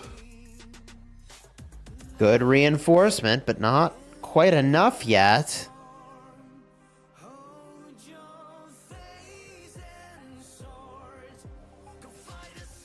Garrison is getting really low. Wow, those reinforcements just holding on for dear life. Player is maybe missing their formation. Whoopsies. 16 OT, chilling. Heck of a defense.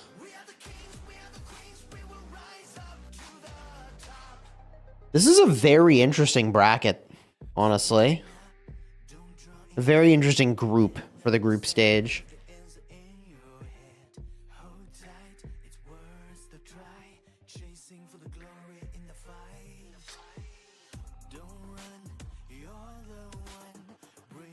Reinforcers came in clutch. I agree. That's how it's supposed to go, honestly.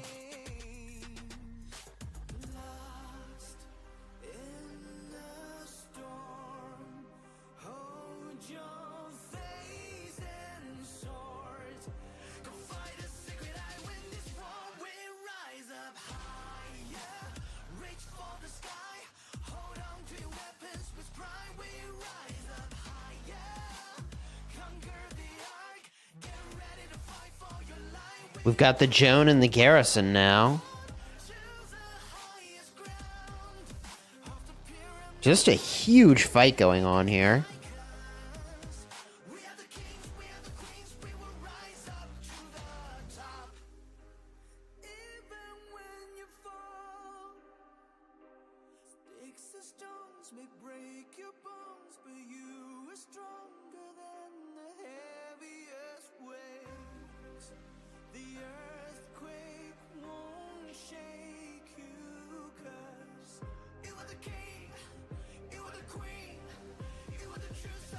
Yeah, big fights going on here for these buildings.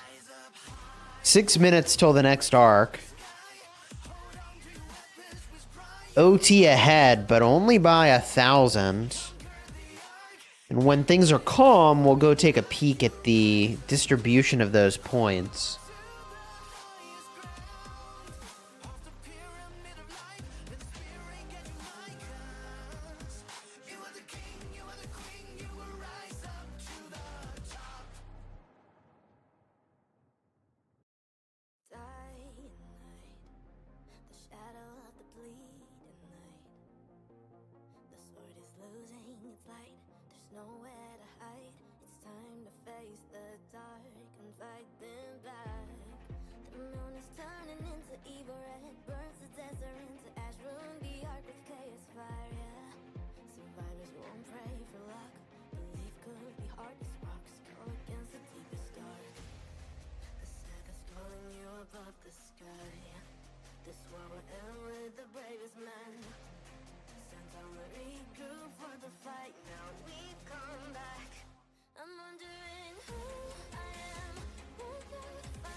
Gorgo Garrison, man.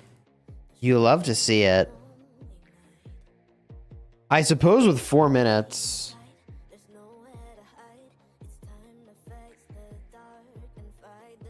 we'll be looking in the middle soon. But, like, the pressure's just not let up on this thing.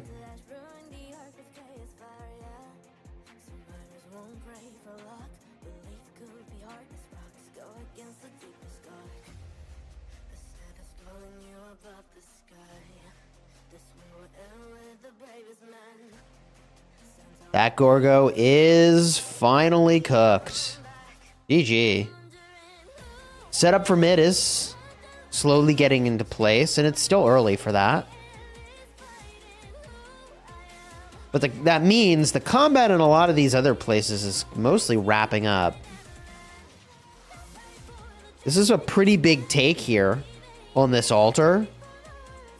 Rally's on its way here to try to fix this. And, you know, it's a really hectic response when you've got, like, a Huo William rally to take back a garrison, you know?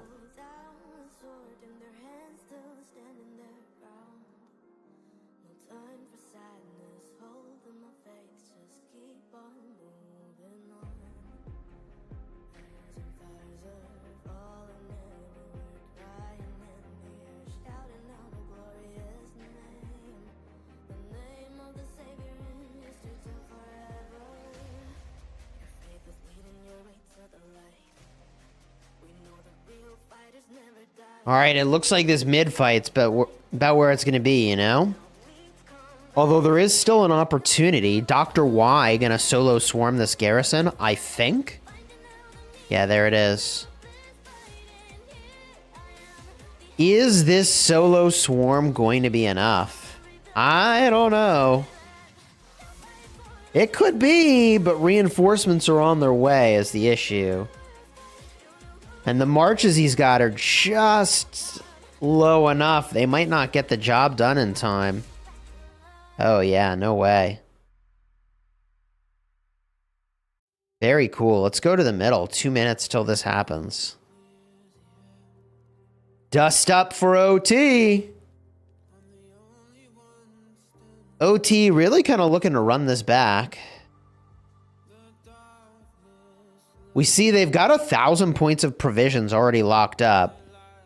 So it is possible that 34X will be higher on board, but they haven't scored their provisions yet.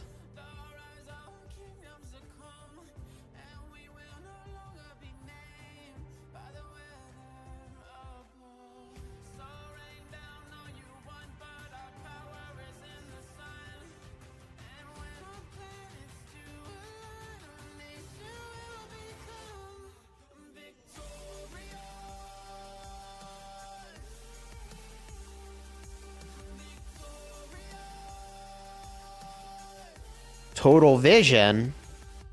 It's a good one.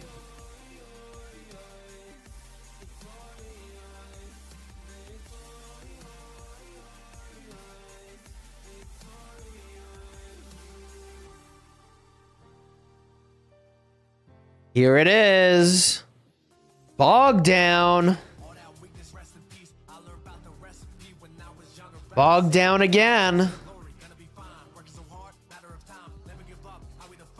All right, this is it.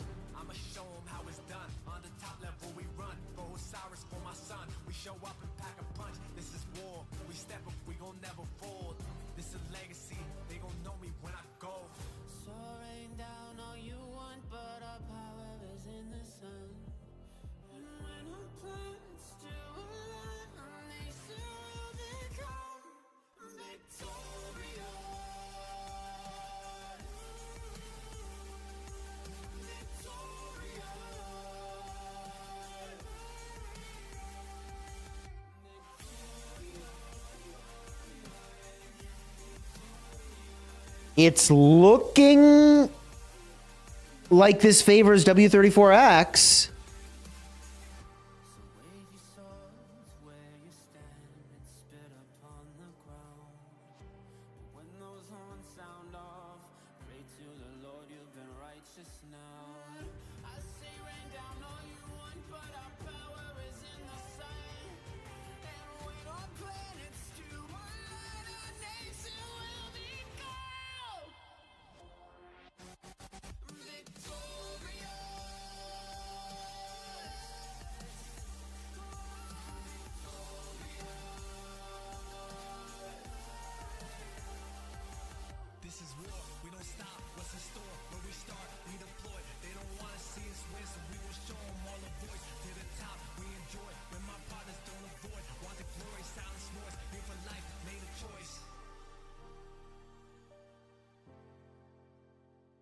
So I was just conferring right now with the Grand Prix organizers as W34X runs away with this arc.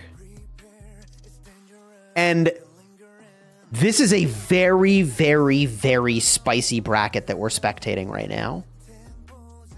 Let me explain. There's 4 teams in each bracket.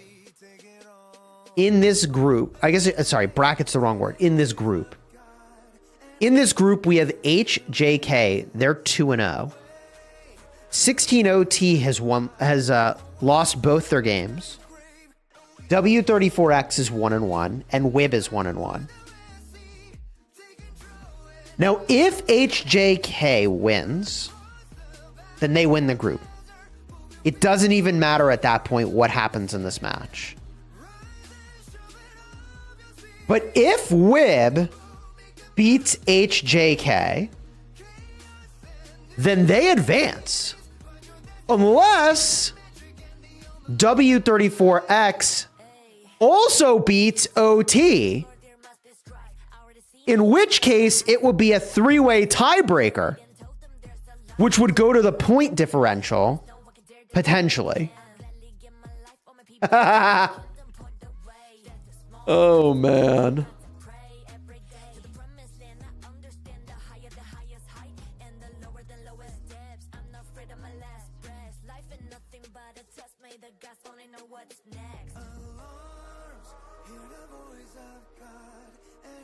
Like, the tiebreaker possibilities on this one are really interesting. This bracket, I'm just kind of reading now about the situation. If there's a tie for first place, the head-to-head record of the tied teams will be the tiebreaker. If there are 3 teams tied for first, and there's no clear winner in the head-to-head record, I think actually Wib would advance potentially.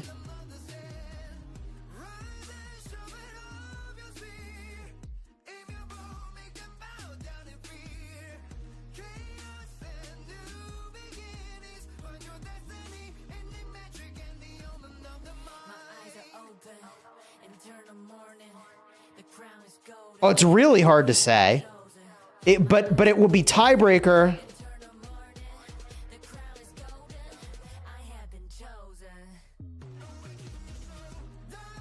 I think it would be tiebreaker, based on points, actually. This is really interesting what happens. OT is losing their buildings as well now.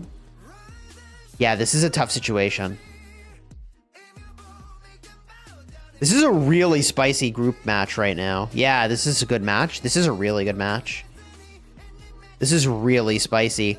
Really good ambush here coming in from OT. Actually could be a difference maker. Like, what happens in every game could be crazy. The sneaky tactics usage there. Yeah. I like that use of sneaky tactics. Gives a big march speed boost. Makes you invis. I just don't know that it's enough. They have very little time to do 2 big things right now. They need to get the Ark and they need to get the Shrine. Oh, but this could be enough. I just feel like this is coming too late.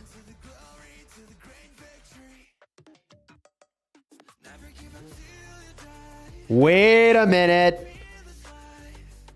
Chat, OT is cooking. OT is cooking something up. I don't know if they can do this. Their window to get this done is very small. They've got like 60 seconds or less to score this Ark. If they can't score this Ark in the next 60 seconds, it's not going to happen. Yeah, I don't think this is happening.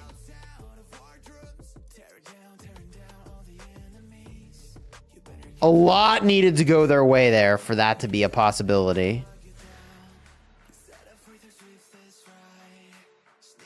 The Ark is in just too close of a spot to refreshes.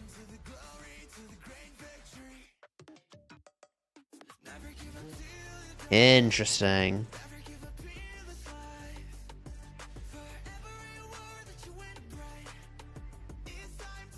I'm gonna, on another screen, sort of maintain an eye on the HJK scoreboard. Because we could end up with a 3-way tie.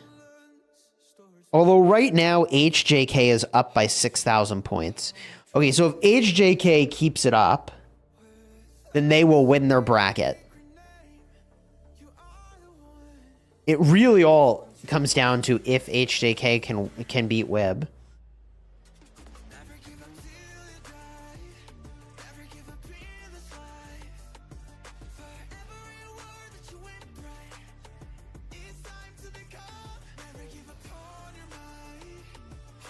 Ark is safe.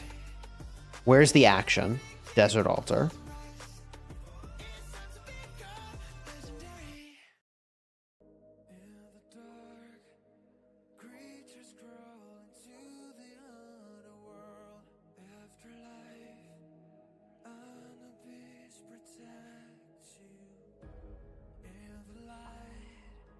God is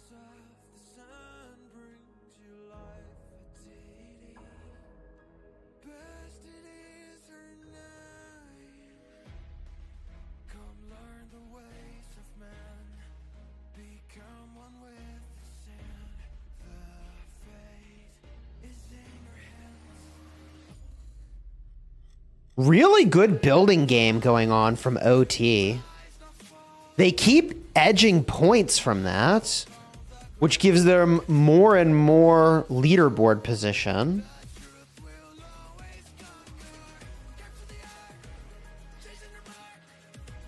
It's so tough to say. Like, if they win an arc, they're good, which is why I think that 34 just holds this arc. Hold up. This is not where the arc should be. This is very, very, very, very bad arc positioning. Oh! They took the obelisk! Oh, mistakes have been made! Oh my goodness! Mistakes have been made! Oh, they could score this! They're gonna get it!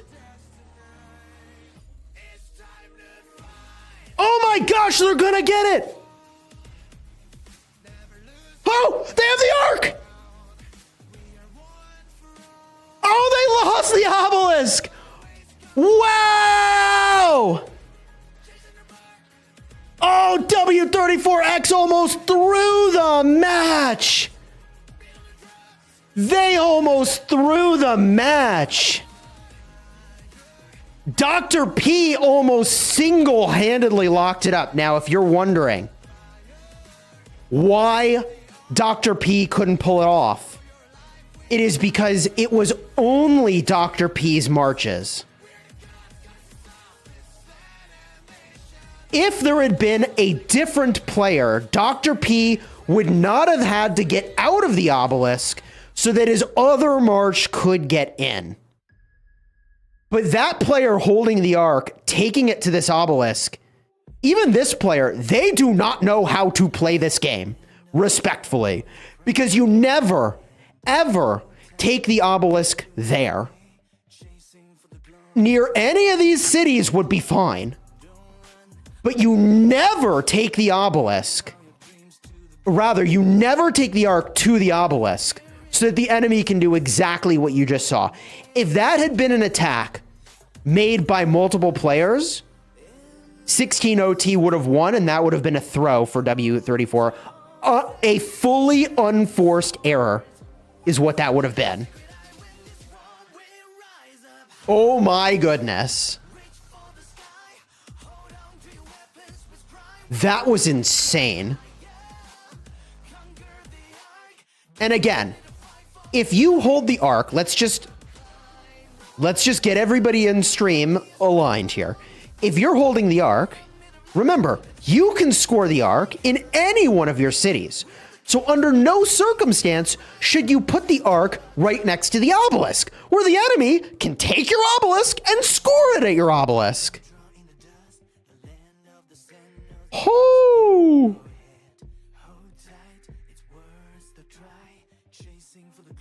Oh man, I'm really fired up now. He was trying to go to the cities in the back of the obelisk. Yeah, I don't care where he was trying to go.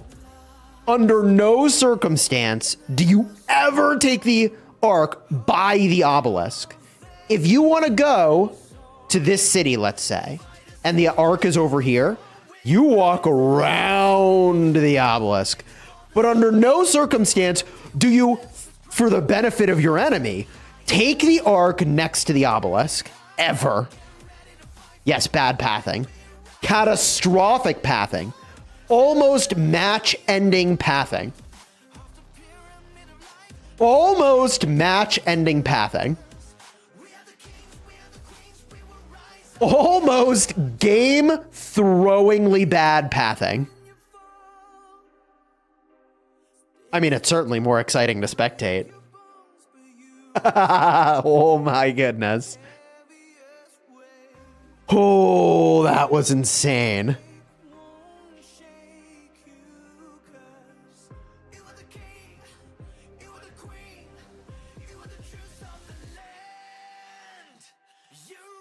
I am still in shock. I mean, like, the energy level of most of the match, I would put at, like a solid 6 or 7 out of 10. But that is a 10 out of 10 moment. Holy. That was insane.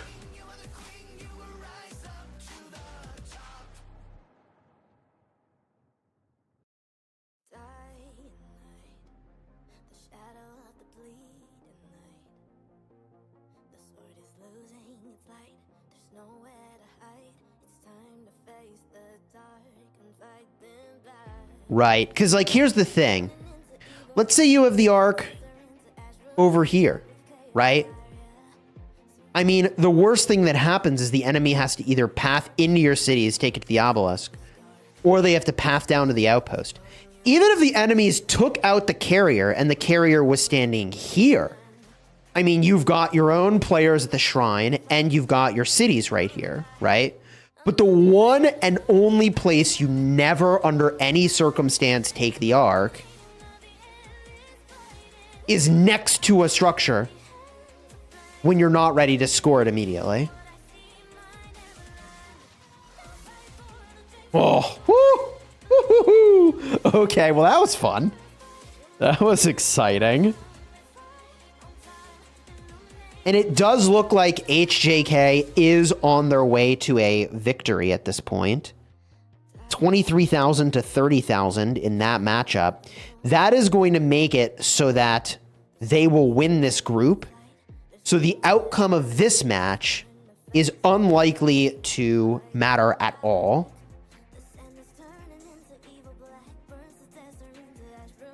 But exciting nonetheless.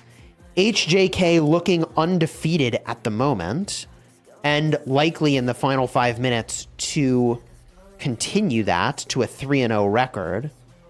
And interestingly, you may be wondering, who are they? They are from 1188, formerly 1V. Aha. Big brain plays.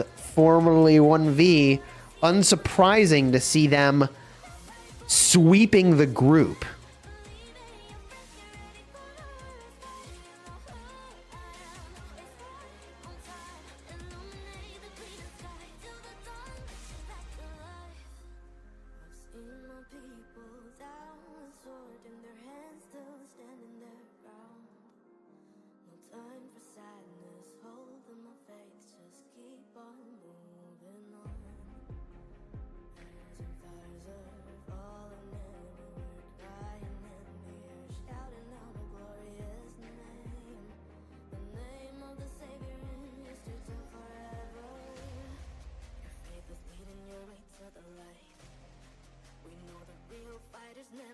Huo Garrison.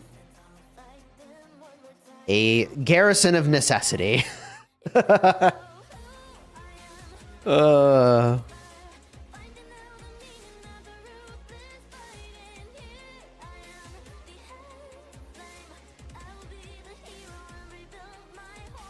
Scoreboard is really close, but even if 16 OT wins, HJK has the 3-0 record for this grouping, and they will advance.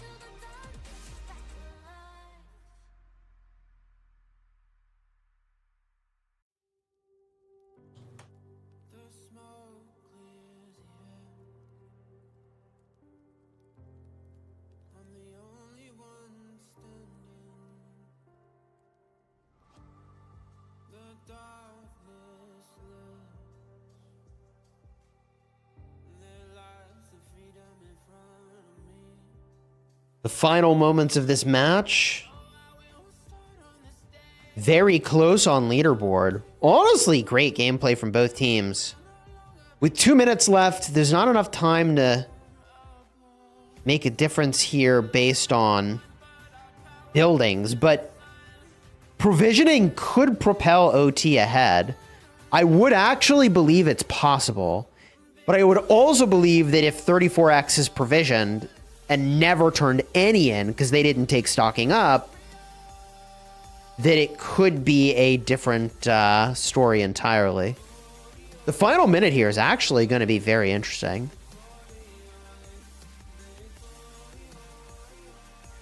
Bog down. Would be kind of an amazing tech play to have used the bog down on a provisioner, actually.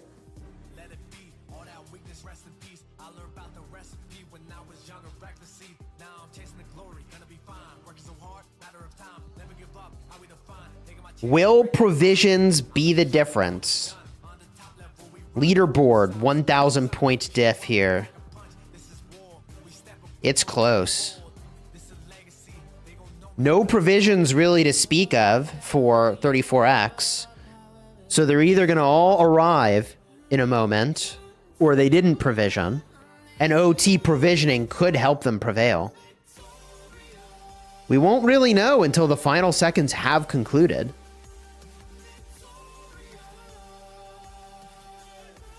Oh, there they are. The provisions coming in. 500 point diff now. And the last second will determine.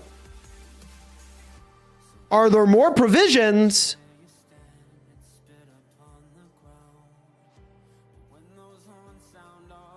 Wow.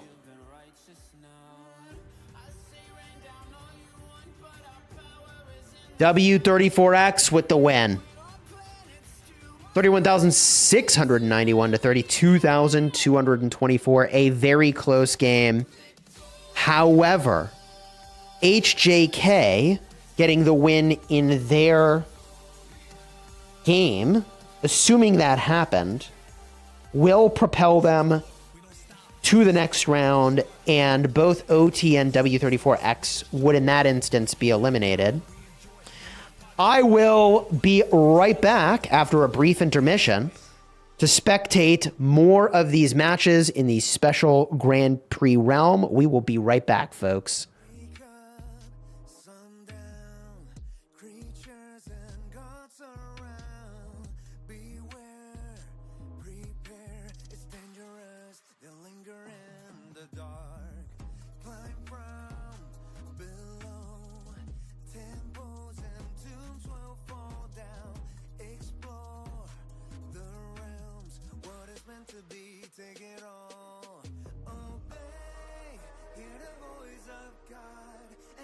Come to your sacred land. Make way to the afterlife.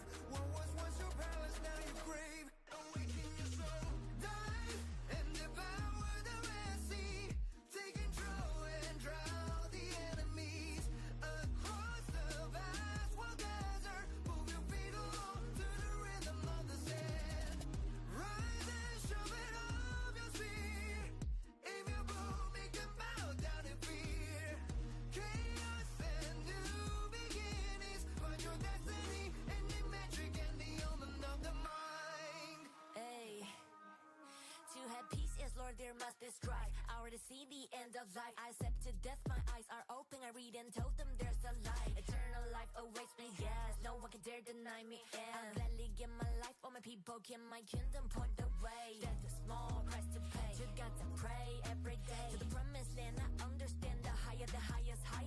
And the lower the lowest depths. I'm not afraid of my last breath. Life is nothing but a test. May the gods only know what's next. Alarms, hear the voice of God, and the best come to your sacred land. Make way to the afterlife. What was once your palace, now your grave. Awaken your soul, dive and devour the Red Sea. Take control and drown the enemies.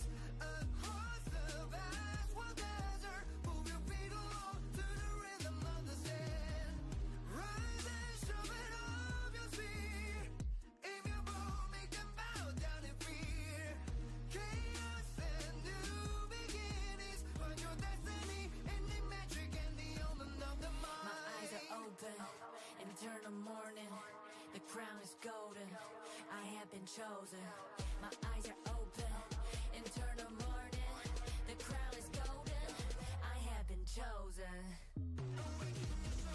Dive and devour the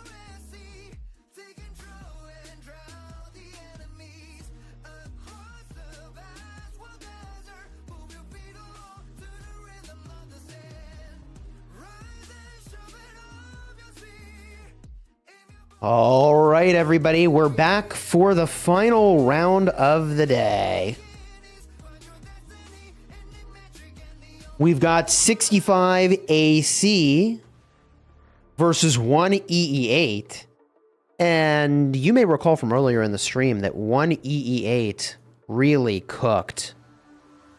They had a commanding victory for their group.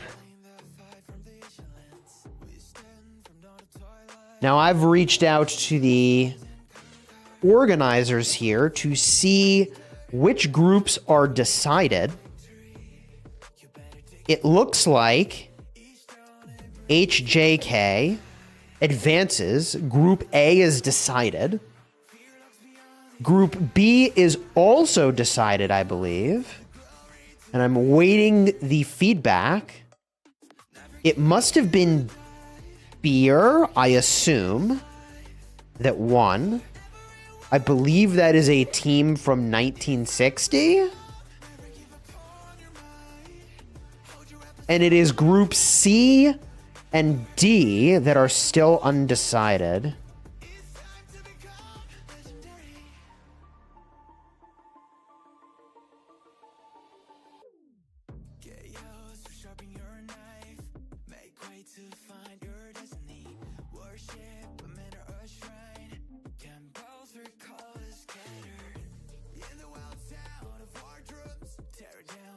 One minute until this match begins here, chat.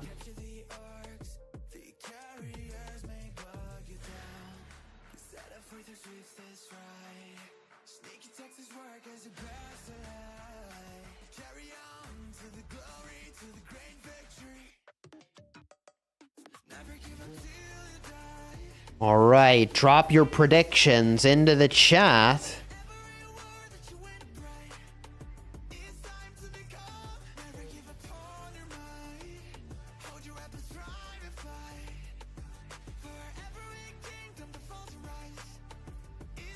What do you think is about to happen?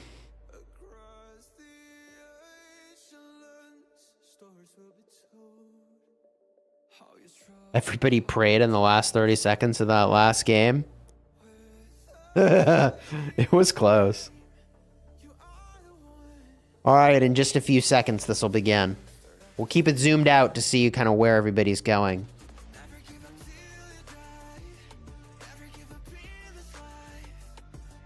Chat says EE8 is going to sweep. Well, I believe that EE8 might have lost their first match against 489. I think it will be if EE8 wins and 489 loses, I think 489 still advances. It would maybe have to be a three-way tie, maybe. I'm not sure. I've reached out to the organizers to get that info as to like what is the possibility space for this grouping, because at this point in the tournament there's only so many possibilities here.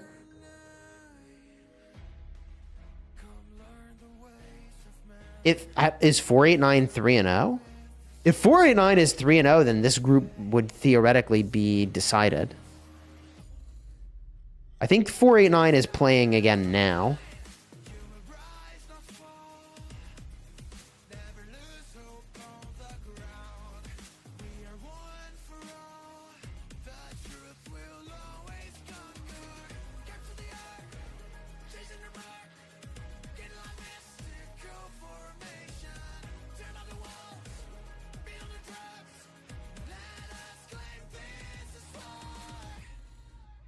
All right, pretty standard opener so far.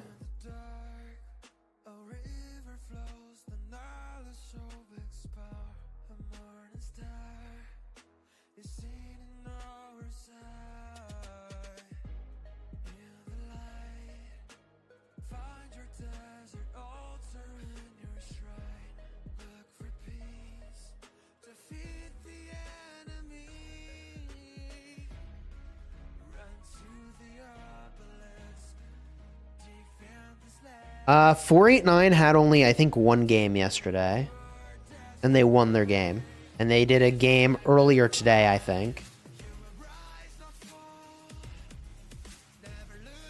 I could be wrong, though, certainly. The record for this grouping yesterday, remember, this is yesterday, was 1 win for 65AC and 1 win for 489. But we know that matches have been played since then. We know that EE8 won their match. Look at this sentry placement. Just 3 spread sentries for 65AC. I think you're probably right, though, that it is unlikely 489 loses their match. If 489 is playing... Well, we'll see. We'll see. Let's zoom it in here since we're about to see a clash.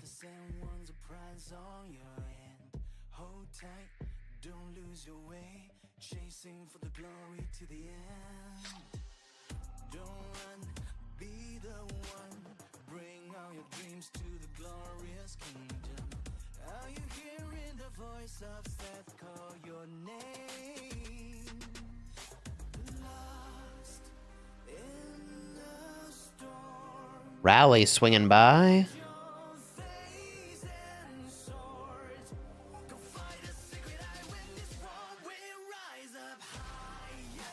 Okay, I have the latest records. In Group C, which is what we are spectating now,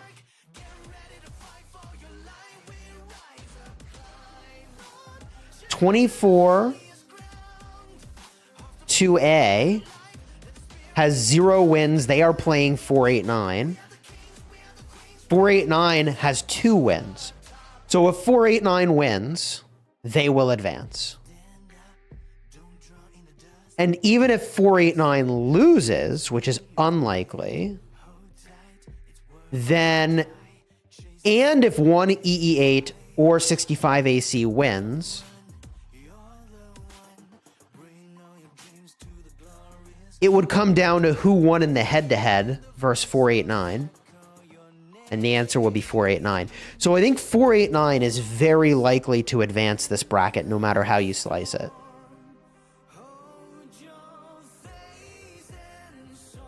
And then in Group D,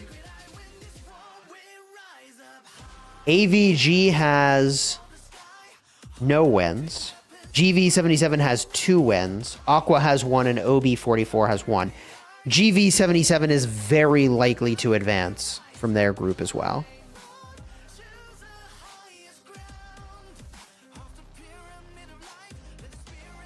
There we go. Shrine of War flips.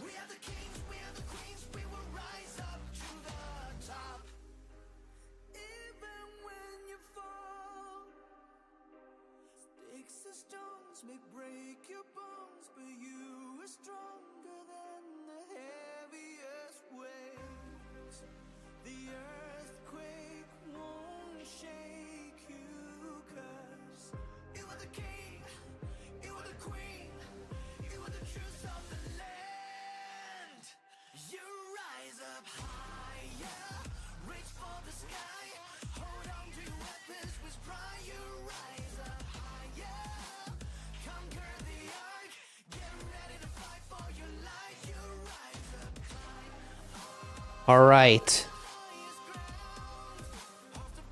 Looking around at the desert altar now.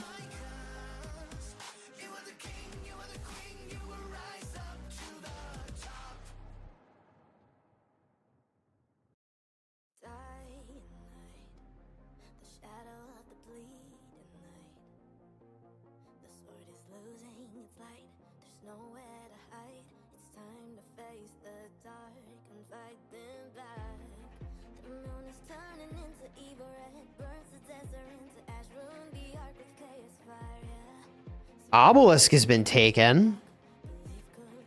Big swarm to counter it.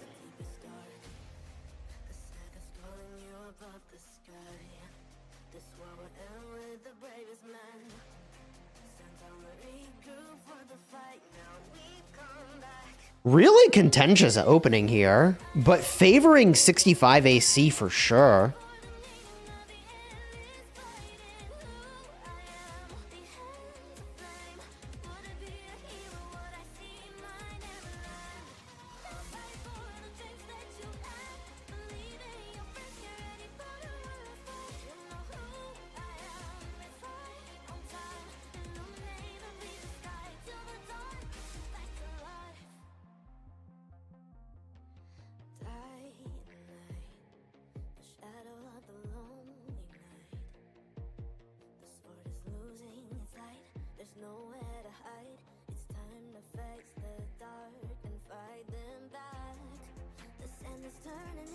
Big pressure still at this desert altar. 12 seconds on these first capture points, and I don't think they will change hands here, which means 65 AC is about to lock in a very nice opening lead. There it is. Woo! On the board. That said, this obelisk, what is going on here? If one EE8 can pull off shenanigans at this obelisk, and there is no group in the game I trust more for shenanigans. I mean, could get really spicy.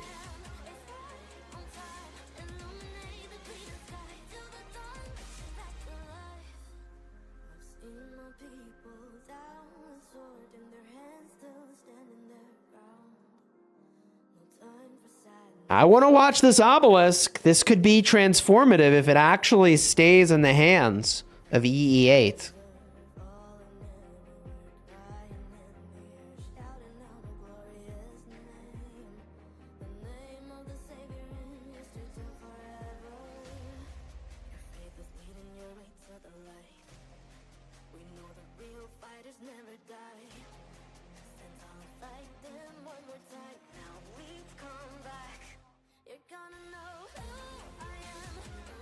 Obelisk does flip back. 3 minutes till mid-fight.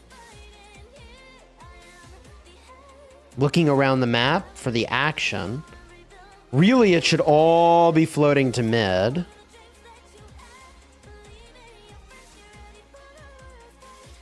Map is otherwise even. So this is where it's going to be. Oh, wait, hold on. Wait, hold up. Oh. EE8 doing a push here on the desert altar.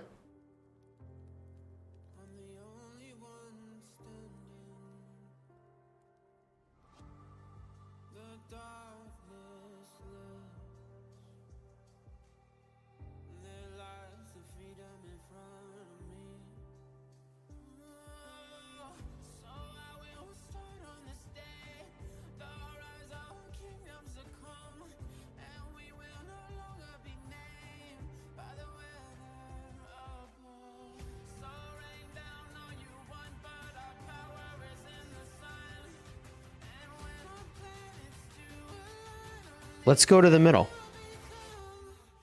Good position here for EE8.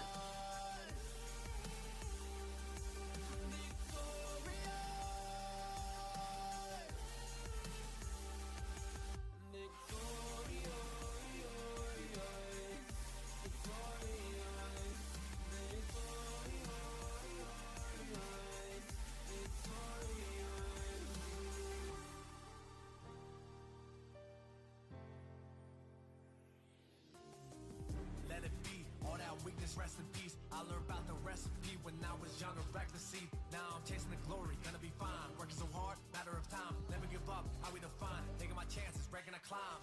I'ma show them how it's done. On the top level we run. For Osiris, for my son. We show up and pack a punch. This is war. We step up, we gon' never fold. This is legacy. They gon' know me when I go. Soaring down, all you want, but our power is in the sun. And when I'm playing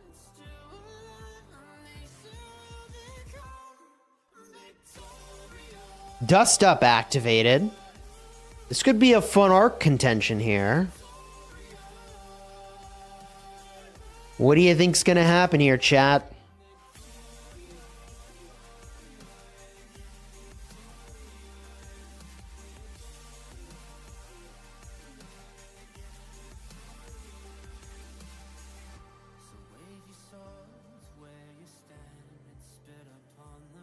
Ooh, this is interesting. Where are they headed? They're invisible. Arc is in.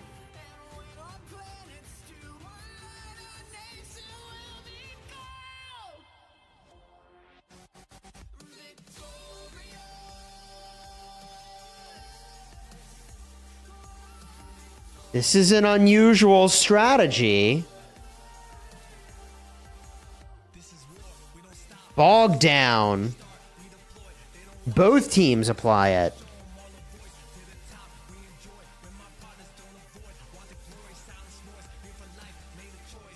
How did they lose their invis? They attacked. I assume it was intentional.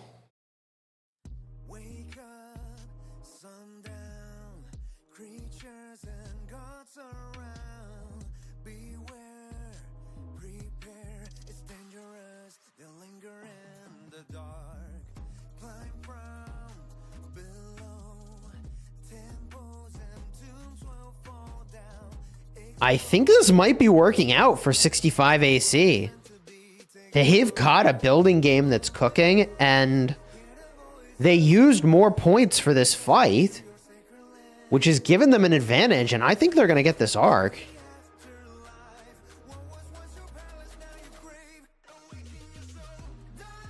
EE8 is going to have to cook something up on the backswing here.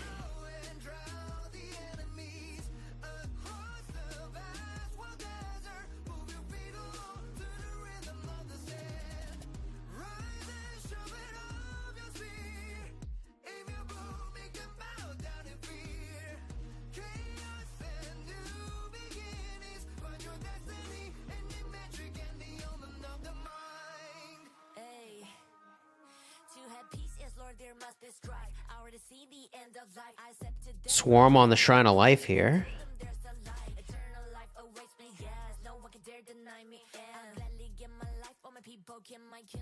Why did Evil Empire only use 6 points? They might not have had enough to do more?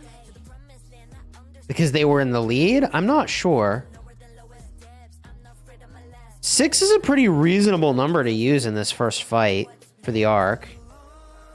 It's funny, it all kind of blurs together having cast multiple matches of Arc of Osiris back to back. But it's easy to forget, hey, on the first arc, you don't have that many points to work with.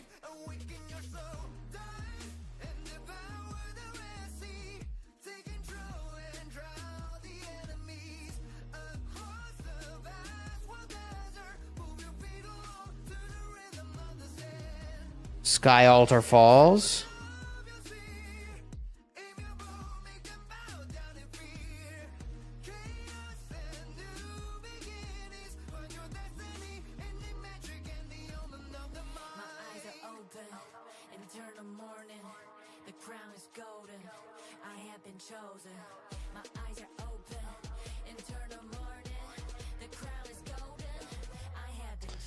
Let's get a look around to find some action.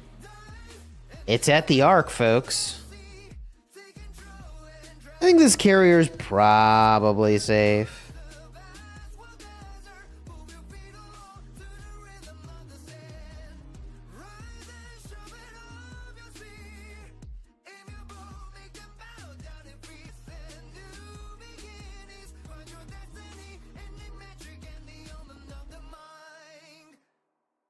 It's always important to sort of keep our eye on the arc, but again, I feel like it's probably in a good spot.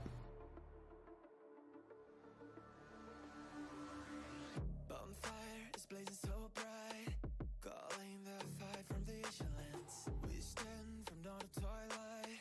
The empires rise and conquer. Oh man. Chad has been making some bets here about who would win. Putting too much on the line for any one team.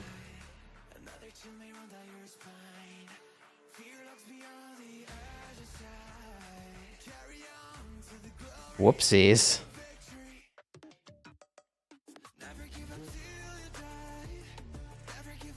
Whoopsies, chat.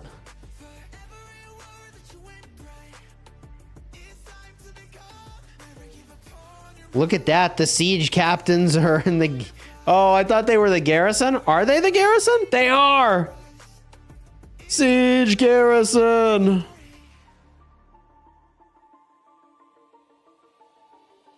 Okay.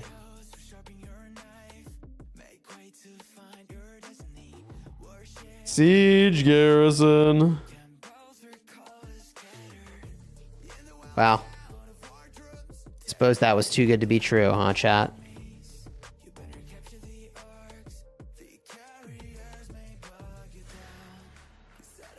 Herman Prime Garrison. Hey, yo.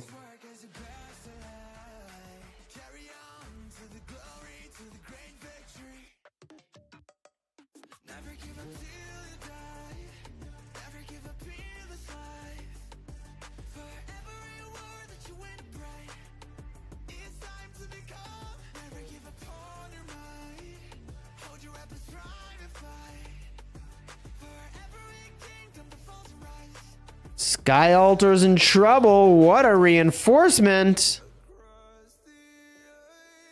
It's hanging on. Ooh, uh-oh. GG, Sky Alter falls. AC's got the building game. AC's got the arc game. AC is kind of delivering on everything.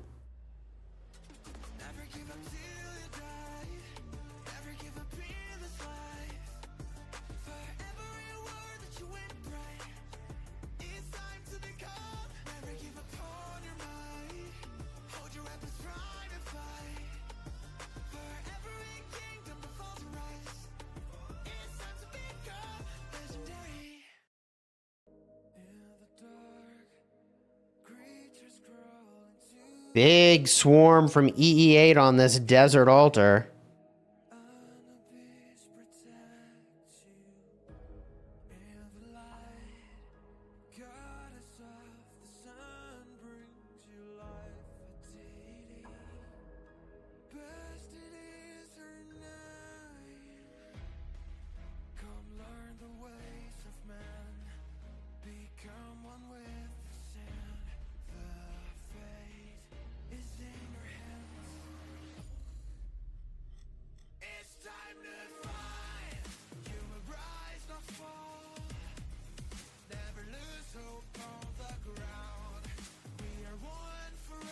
Big swarm on this altar as well. Man, these guys are just really trading blows.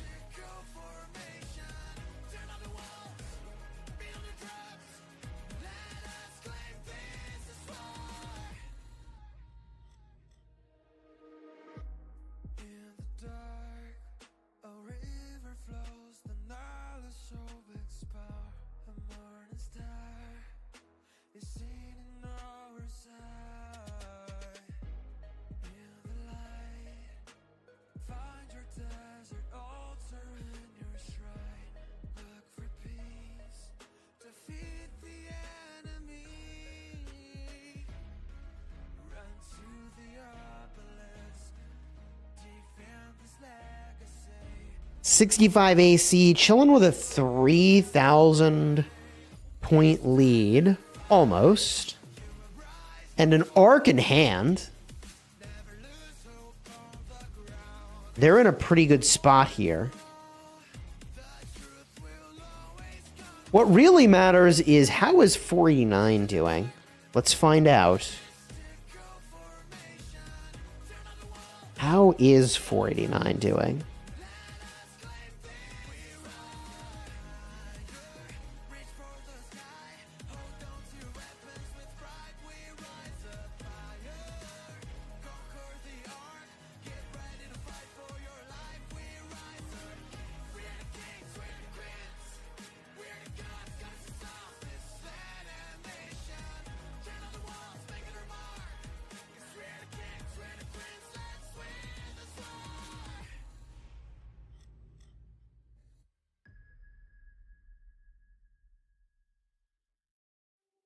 Don't drown in the dust. The land of the sand ones a prize on your hand. Hold tight, don't lose your way. Chasing for the glory to the end. 3 altars in the hands of Evil Empire. Sky Altar flips.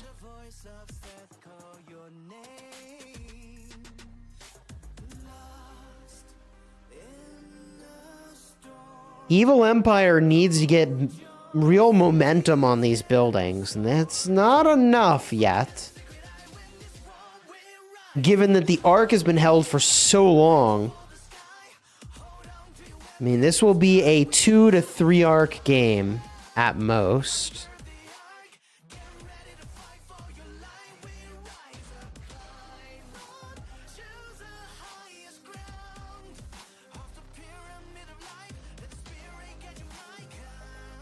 Yeah, 489 is not playing in any of the other live streams. That's where I went to look at the scoreboard as well.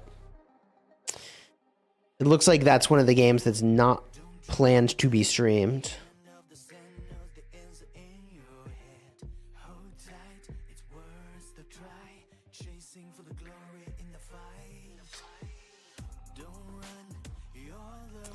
But the thing is that even if 489 were to lose, they already beat 65 AC. So if 65 AC wins, 489 still advances. Because in their head-to-head with 65 AC, 489 won.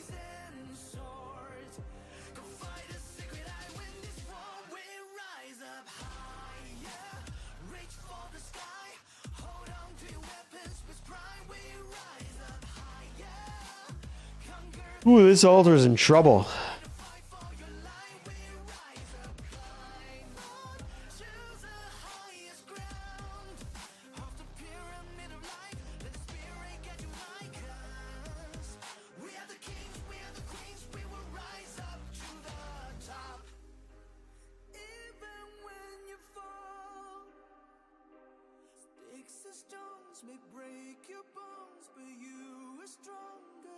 I don't know, just looking around the map for the action.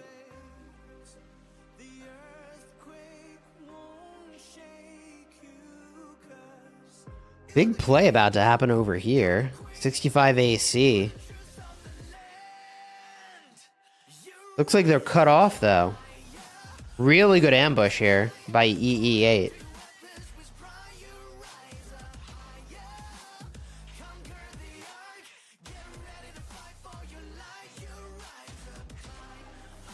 .489 losing to 24-2A would be a crazy upset, though. Unlikely.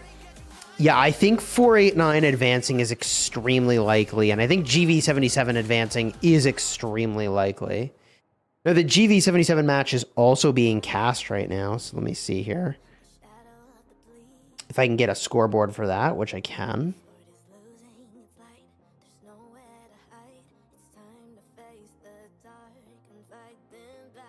GV77 is winning that other match. So assuming they win, they are very likely to advance. If Aqua wins, however, Aqua would advance. I believe. No, it kind of depends. It's one of those weird situations. So it depends if it becomes a three-way tie or a two-way tie. There's a lot at stake. But as of right now, GV77 is winning.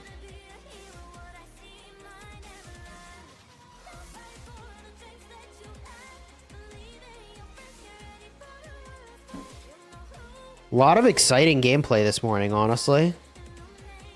It's hard to keep up with everything. Woo, look at all these rallies coming through.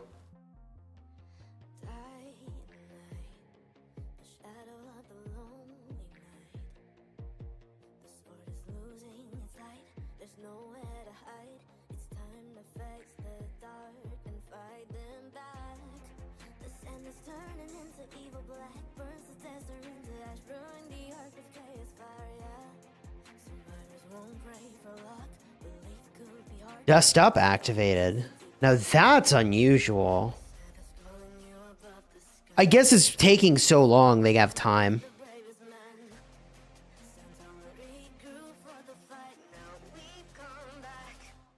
Big swarm here.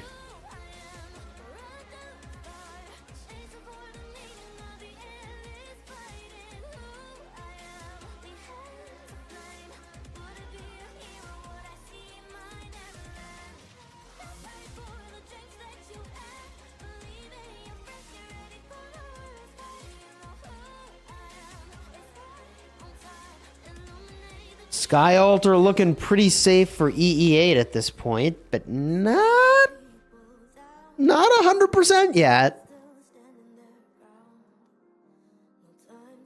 Off topic, but Chisco, will you be making a video of you training for Zenith? Yeah, so I think depending on what the rune situation is, I will be live streaming that later today.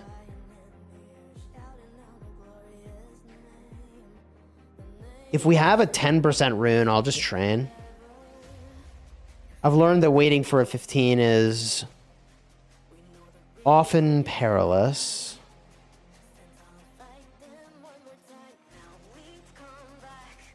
But we won't know that until about 19 UTC when the guards are taken down.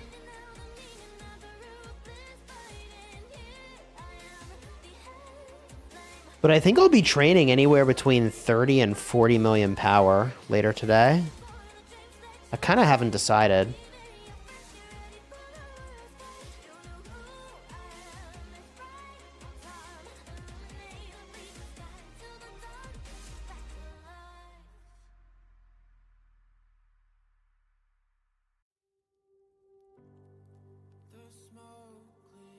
Arc has been scored, by the way, so we've got about 7 minutes till the next one spawns in.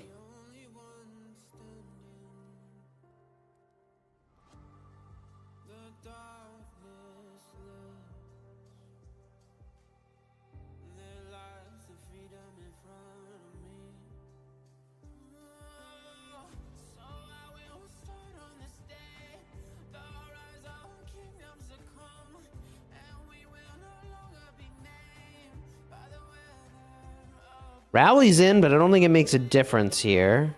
Not enough support. I mean, honestly, map is looking pretty even going into this next arc fight. I think it's really all about prep for this next arc.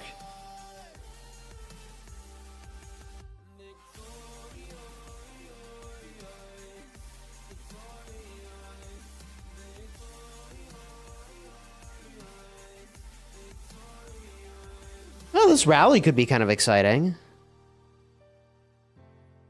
Yeah, so blinking building on the map means that it is in contention.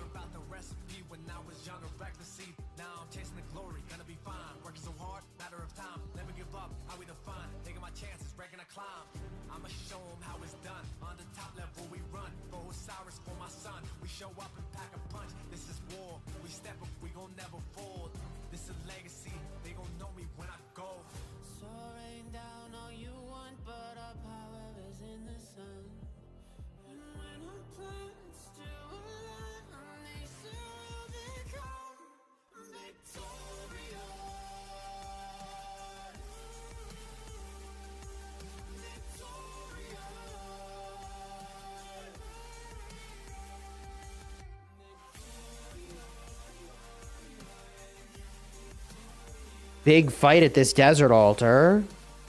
5 minutes until we get the arc spawned in, but not enough to push a swap. Whereas the shrine here did flip. 65 AC, would love to hold that for the arc contention. 5% march speed, 5% hit points is nice.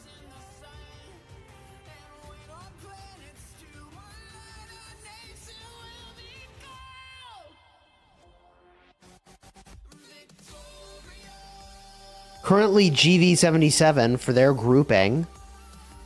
They're winning their match and are holding an arc. So they've got about a 2,000 point lead with an arc in hand. But it could get changed around with the final result. Like, you never know.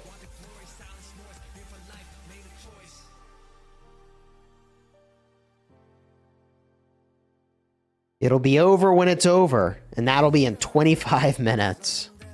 Anything could happen between now and then. As we saw in the last match, you could almost lose the arc to the opposing team at your own obelisk. Anything could happen.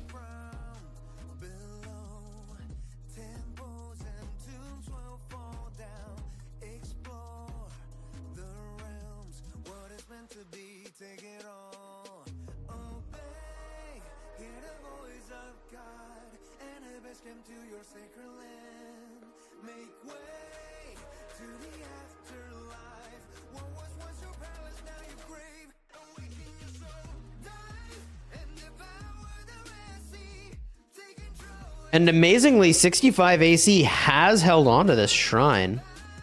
The one where I was like, they sure would love to have that when the mid-fight happens. They still have it. Incredibly.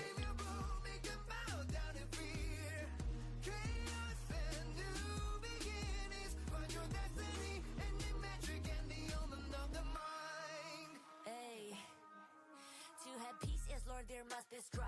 Hour to see the end of life. I step to death, my eyes are open. I read and Big swarm on the shrine. eternal life awaits me. Yes, no one can dare deny me. I'll gladly give my life. All my people can my kingdom put away. Death is small, price to pay. To God to pray every day. To the promised land, I understand the higher, the highest height, and the lower, the lowest depths. I'm not afraid of my last breath. Life is nothing but a test. Let's go to the middle. 2 minutes left. This could happen any moment.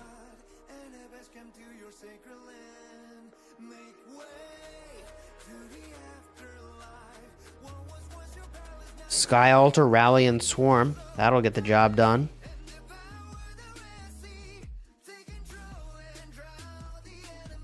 I mean, you want to be in EE8's position here with 2 minutes left, and they are on top of that temple. Although from a leaderboard standpoint, well, 65 AC is cooking. They, in winning this arc, could hold it and guarantee their win. So EE8 has to be all in for this arc. If they can't get this arc, they're cooked. 65 AC with the sneaky tactics again. Oh, man. All right. Sneaky tactics has been deployed.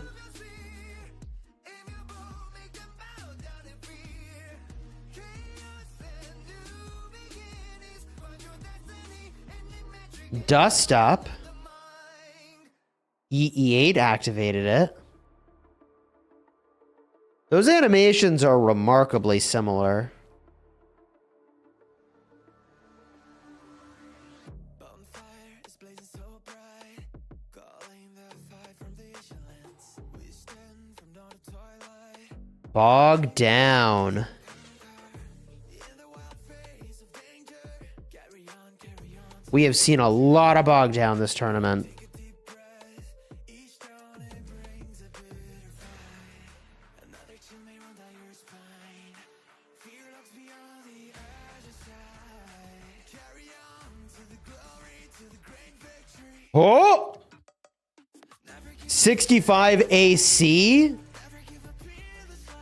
Attempting Master Strategist. Are they going to pull this off?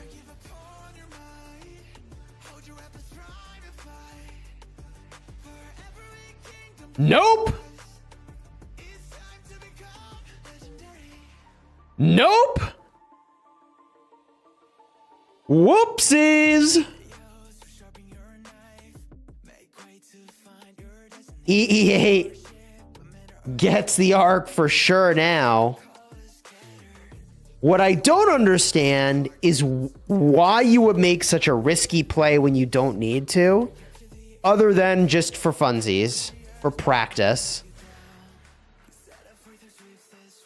Well, that's a bit of a yikes. Whoopsies. Apologies.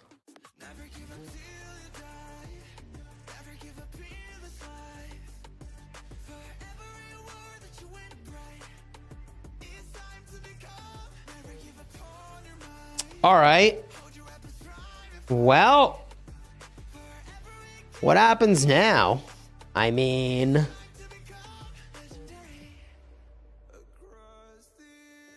all tricks have been deployed for 65 AC. I guess they have to shove buildings and push the building advantage. I think if you're Evil Empire, you have to score this arc and go for another one and use the point advantage in the next arc.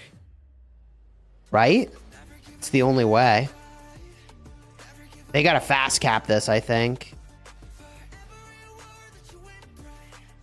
Hope they win the next arc.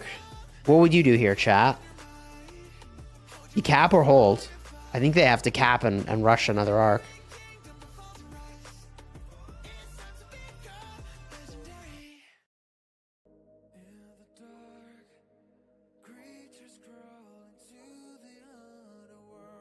Cap for sure.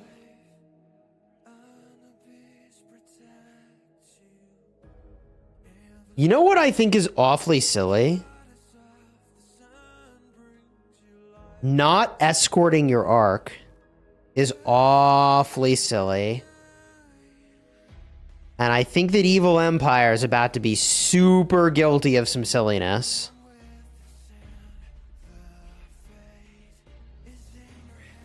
Oh boy.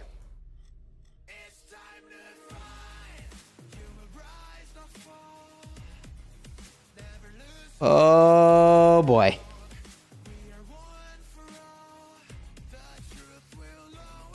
Everybody went to do other things, and that arc is about to be lost. Look at this. All these guys are going to go middle now. Whoops. 65 AC has the arc. Arc is down. This is dicey. And you know what's funny is it's completely unnecessary. EE8 has the arc.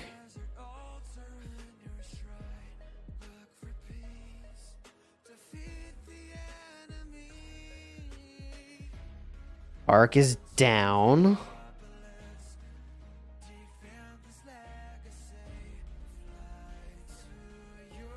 I don't always take risks, but when I do, it's while I'm holding the arc. Oh boy. 65 running away with the arc.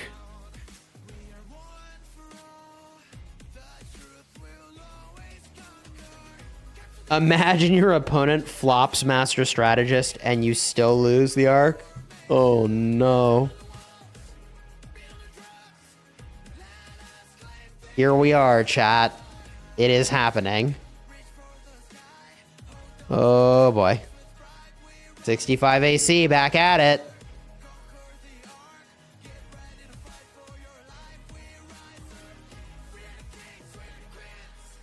And the craziest part is that they're still not sending enough to the middle to get this arc. That's the craziest part. Is that EE8 has not sent enough to get this arc. And this stall is going to be for long enough that whether or not another arc can happen is now a question. This is very bad for EE8.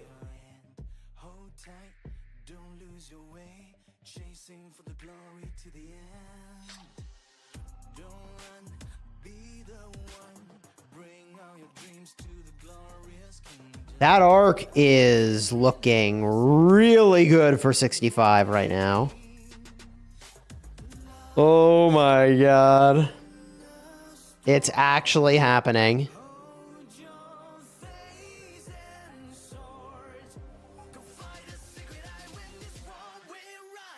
Well, that is really unfortunate for EE8. There is just no way around it. Mistakes were made. Imagine in 2024 not escorting the arc. Whoopsies.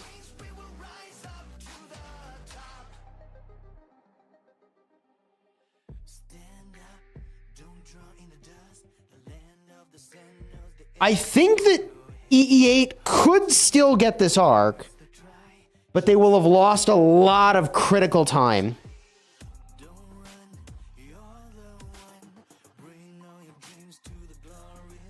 And it's not a guarantee that they will get it. It's a maybe they could.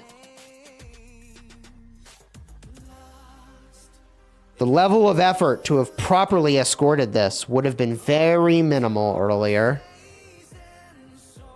And now, well,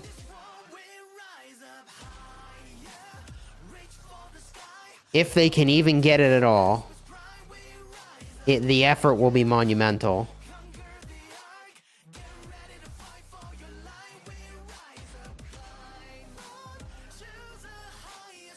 EE8 flying away with that arc. Oh my goodness.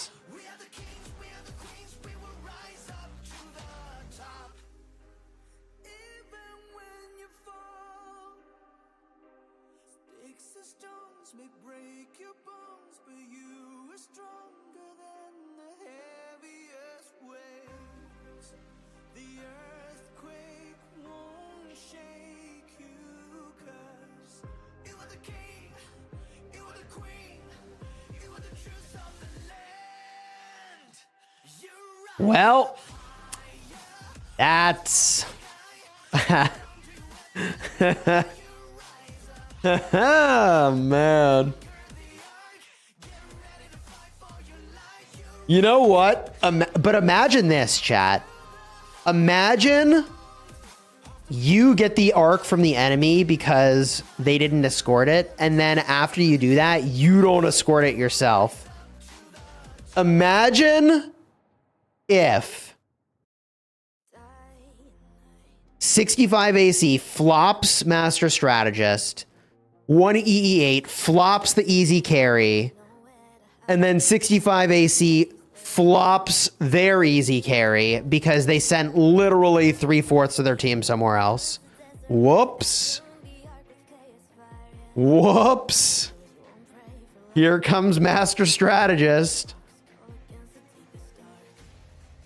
Honestly, I feel like at times we are allergic to learning. But this is a smart play. Just score the stinking thing.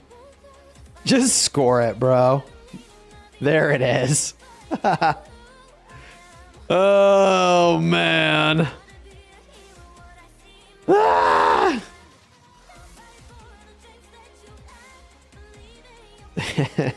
Chat. 3 hours in a row of casting arc is fun, and also I guess the filter just goes away. We just speak what we see, and this was silly and fun.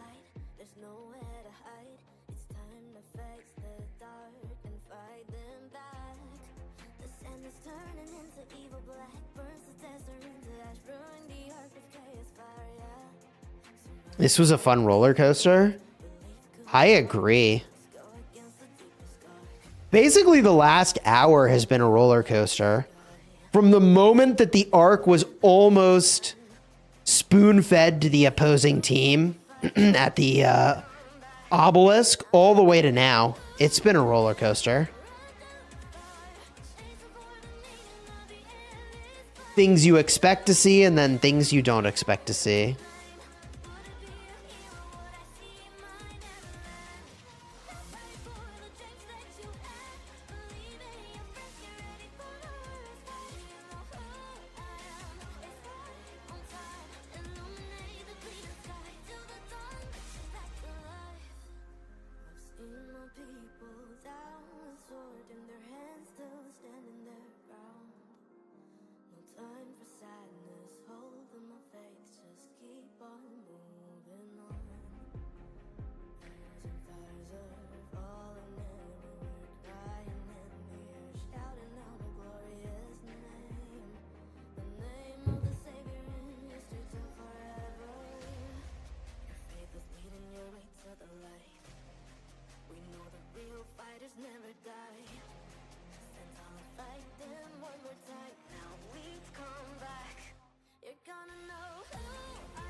Fun times of the Sky Altar here.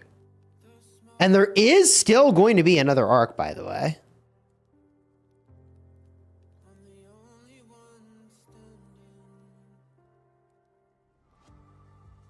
In 5 minutes, we get more Ark of Osiris goodness in the middle. Both teams will have used their master strategist, however, so that's going to be interesting. Gonna have to actually carry the Ark the old-fashioned way.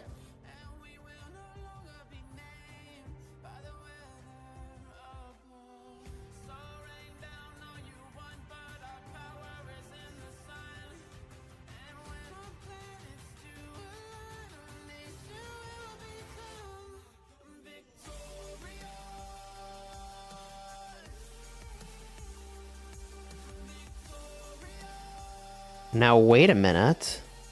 Hold up.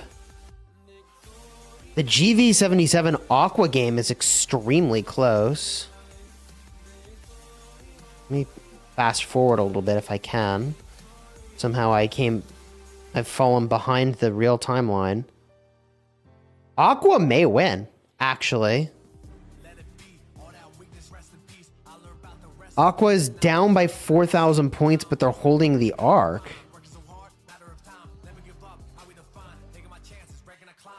Aqua is, I believe, the community team. Let me confirm. Oh, interesting. They are the community team. They had the highest total power.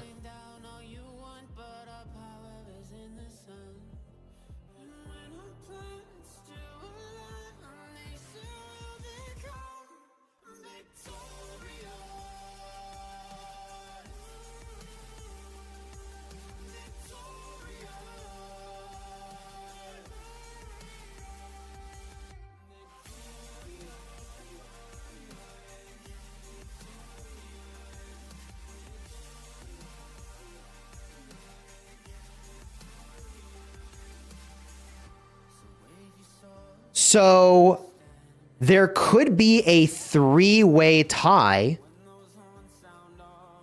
right now happening in Group D with GV77, Aqua, and OB44, potentially with 2 wins a pop.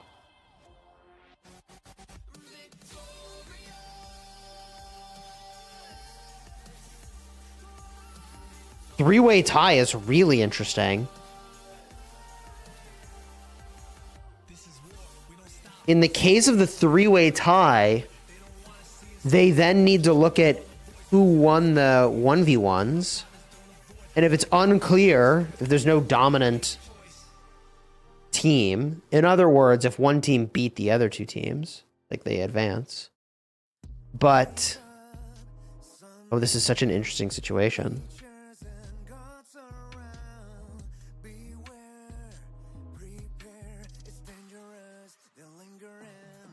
Because oh wow. This is complicated.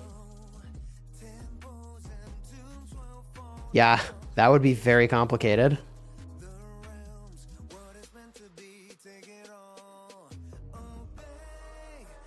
Now on October 1st, let's go to the middle, by the way. On October 1st, the teams that made it through the qualifiers will face an invited Osiris League team, and which league team you face will be determined by a draw on that October 1st date. Kind of cool.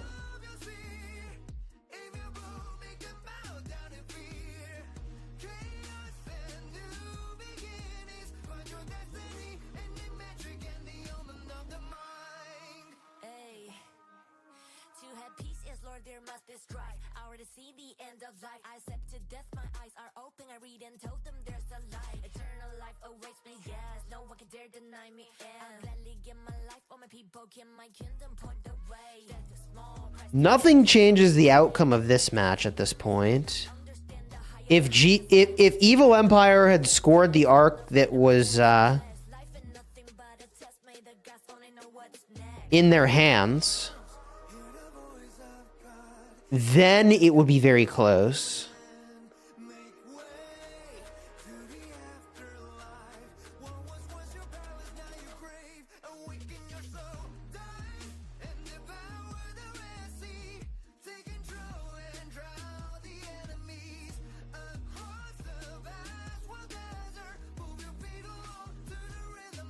There's Dust Up.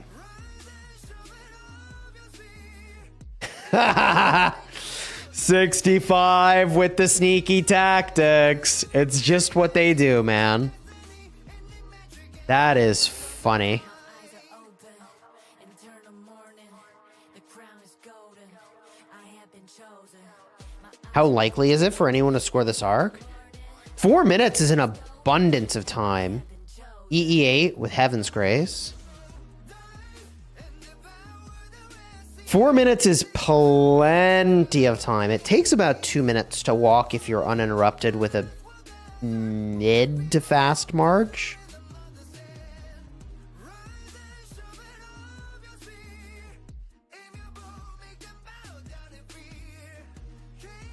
GV77 is leading by about 1,000 points over Aqua. So if GV77 wins, then they just advance. If they don't win and they lose to this community team, it becomes a 3-way tie. And if that 3-way tie cannot be decided based on who beat who, which I don't think it can, I need to look closely, then it comes to point differentials. Wow, this could get very interesting.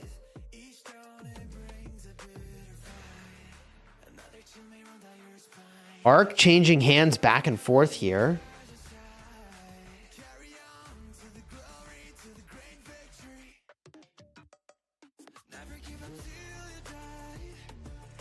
This building situation is crazy. Yeah, it very much favors 65 AC.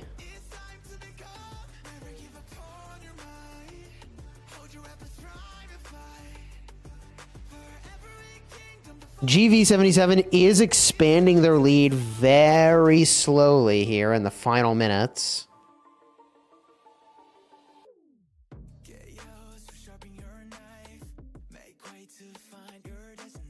Evil Empire is taking the arc the wrong way. I feel like that is a very Evil Empire thing to do. We'll score the arc at your altar, bro, as kind of what they're saying here. And I think they're doing that for time reasons. With 2 minutes left, I don't think they felt comfortable running it all the way down the field. And I think it's smart given the presence of all these blue marches here. So fine, we'll run it forward. I actually really like this play. This is a very 1EE8 play.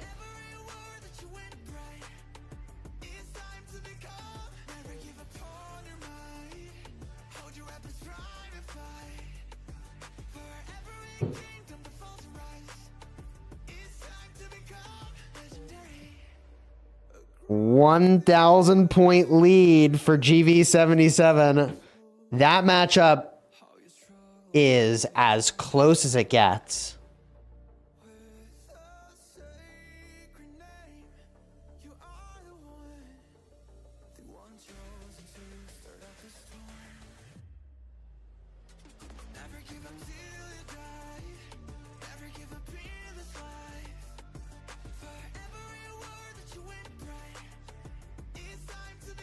The arc here on its way to the desert altar. The only way to win this arc is to score it there. It's not going to be easy. GV77 looking like they are ahead. 33,500 to 31,700. So their provisioners are coming in. But so are the Aqua provisioners. Oh boy. Aqua provisioners are coming home. Oh, this is so much excitement all at once. Will this arc be scored? And by who?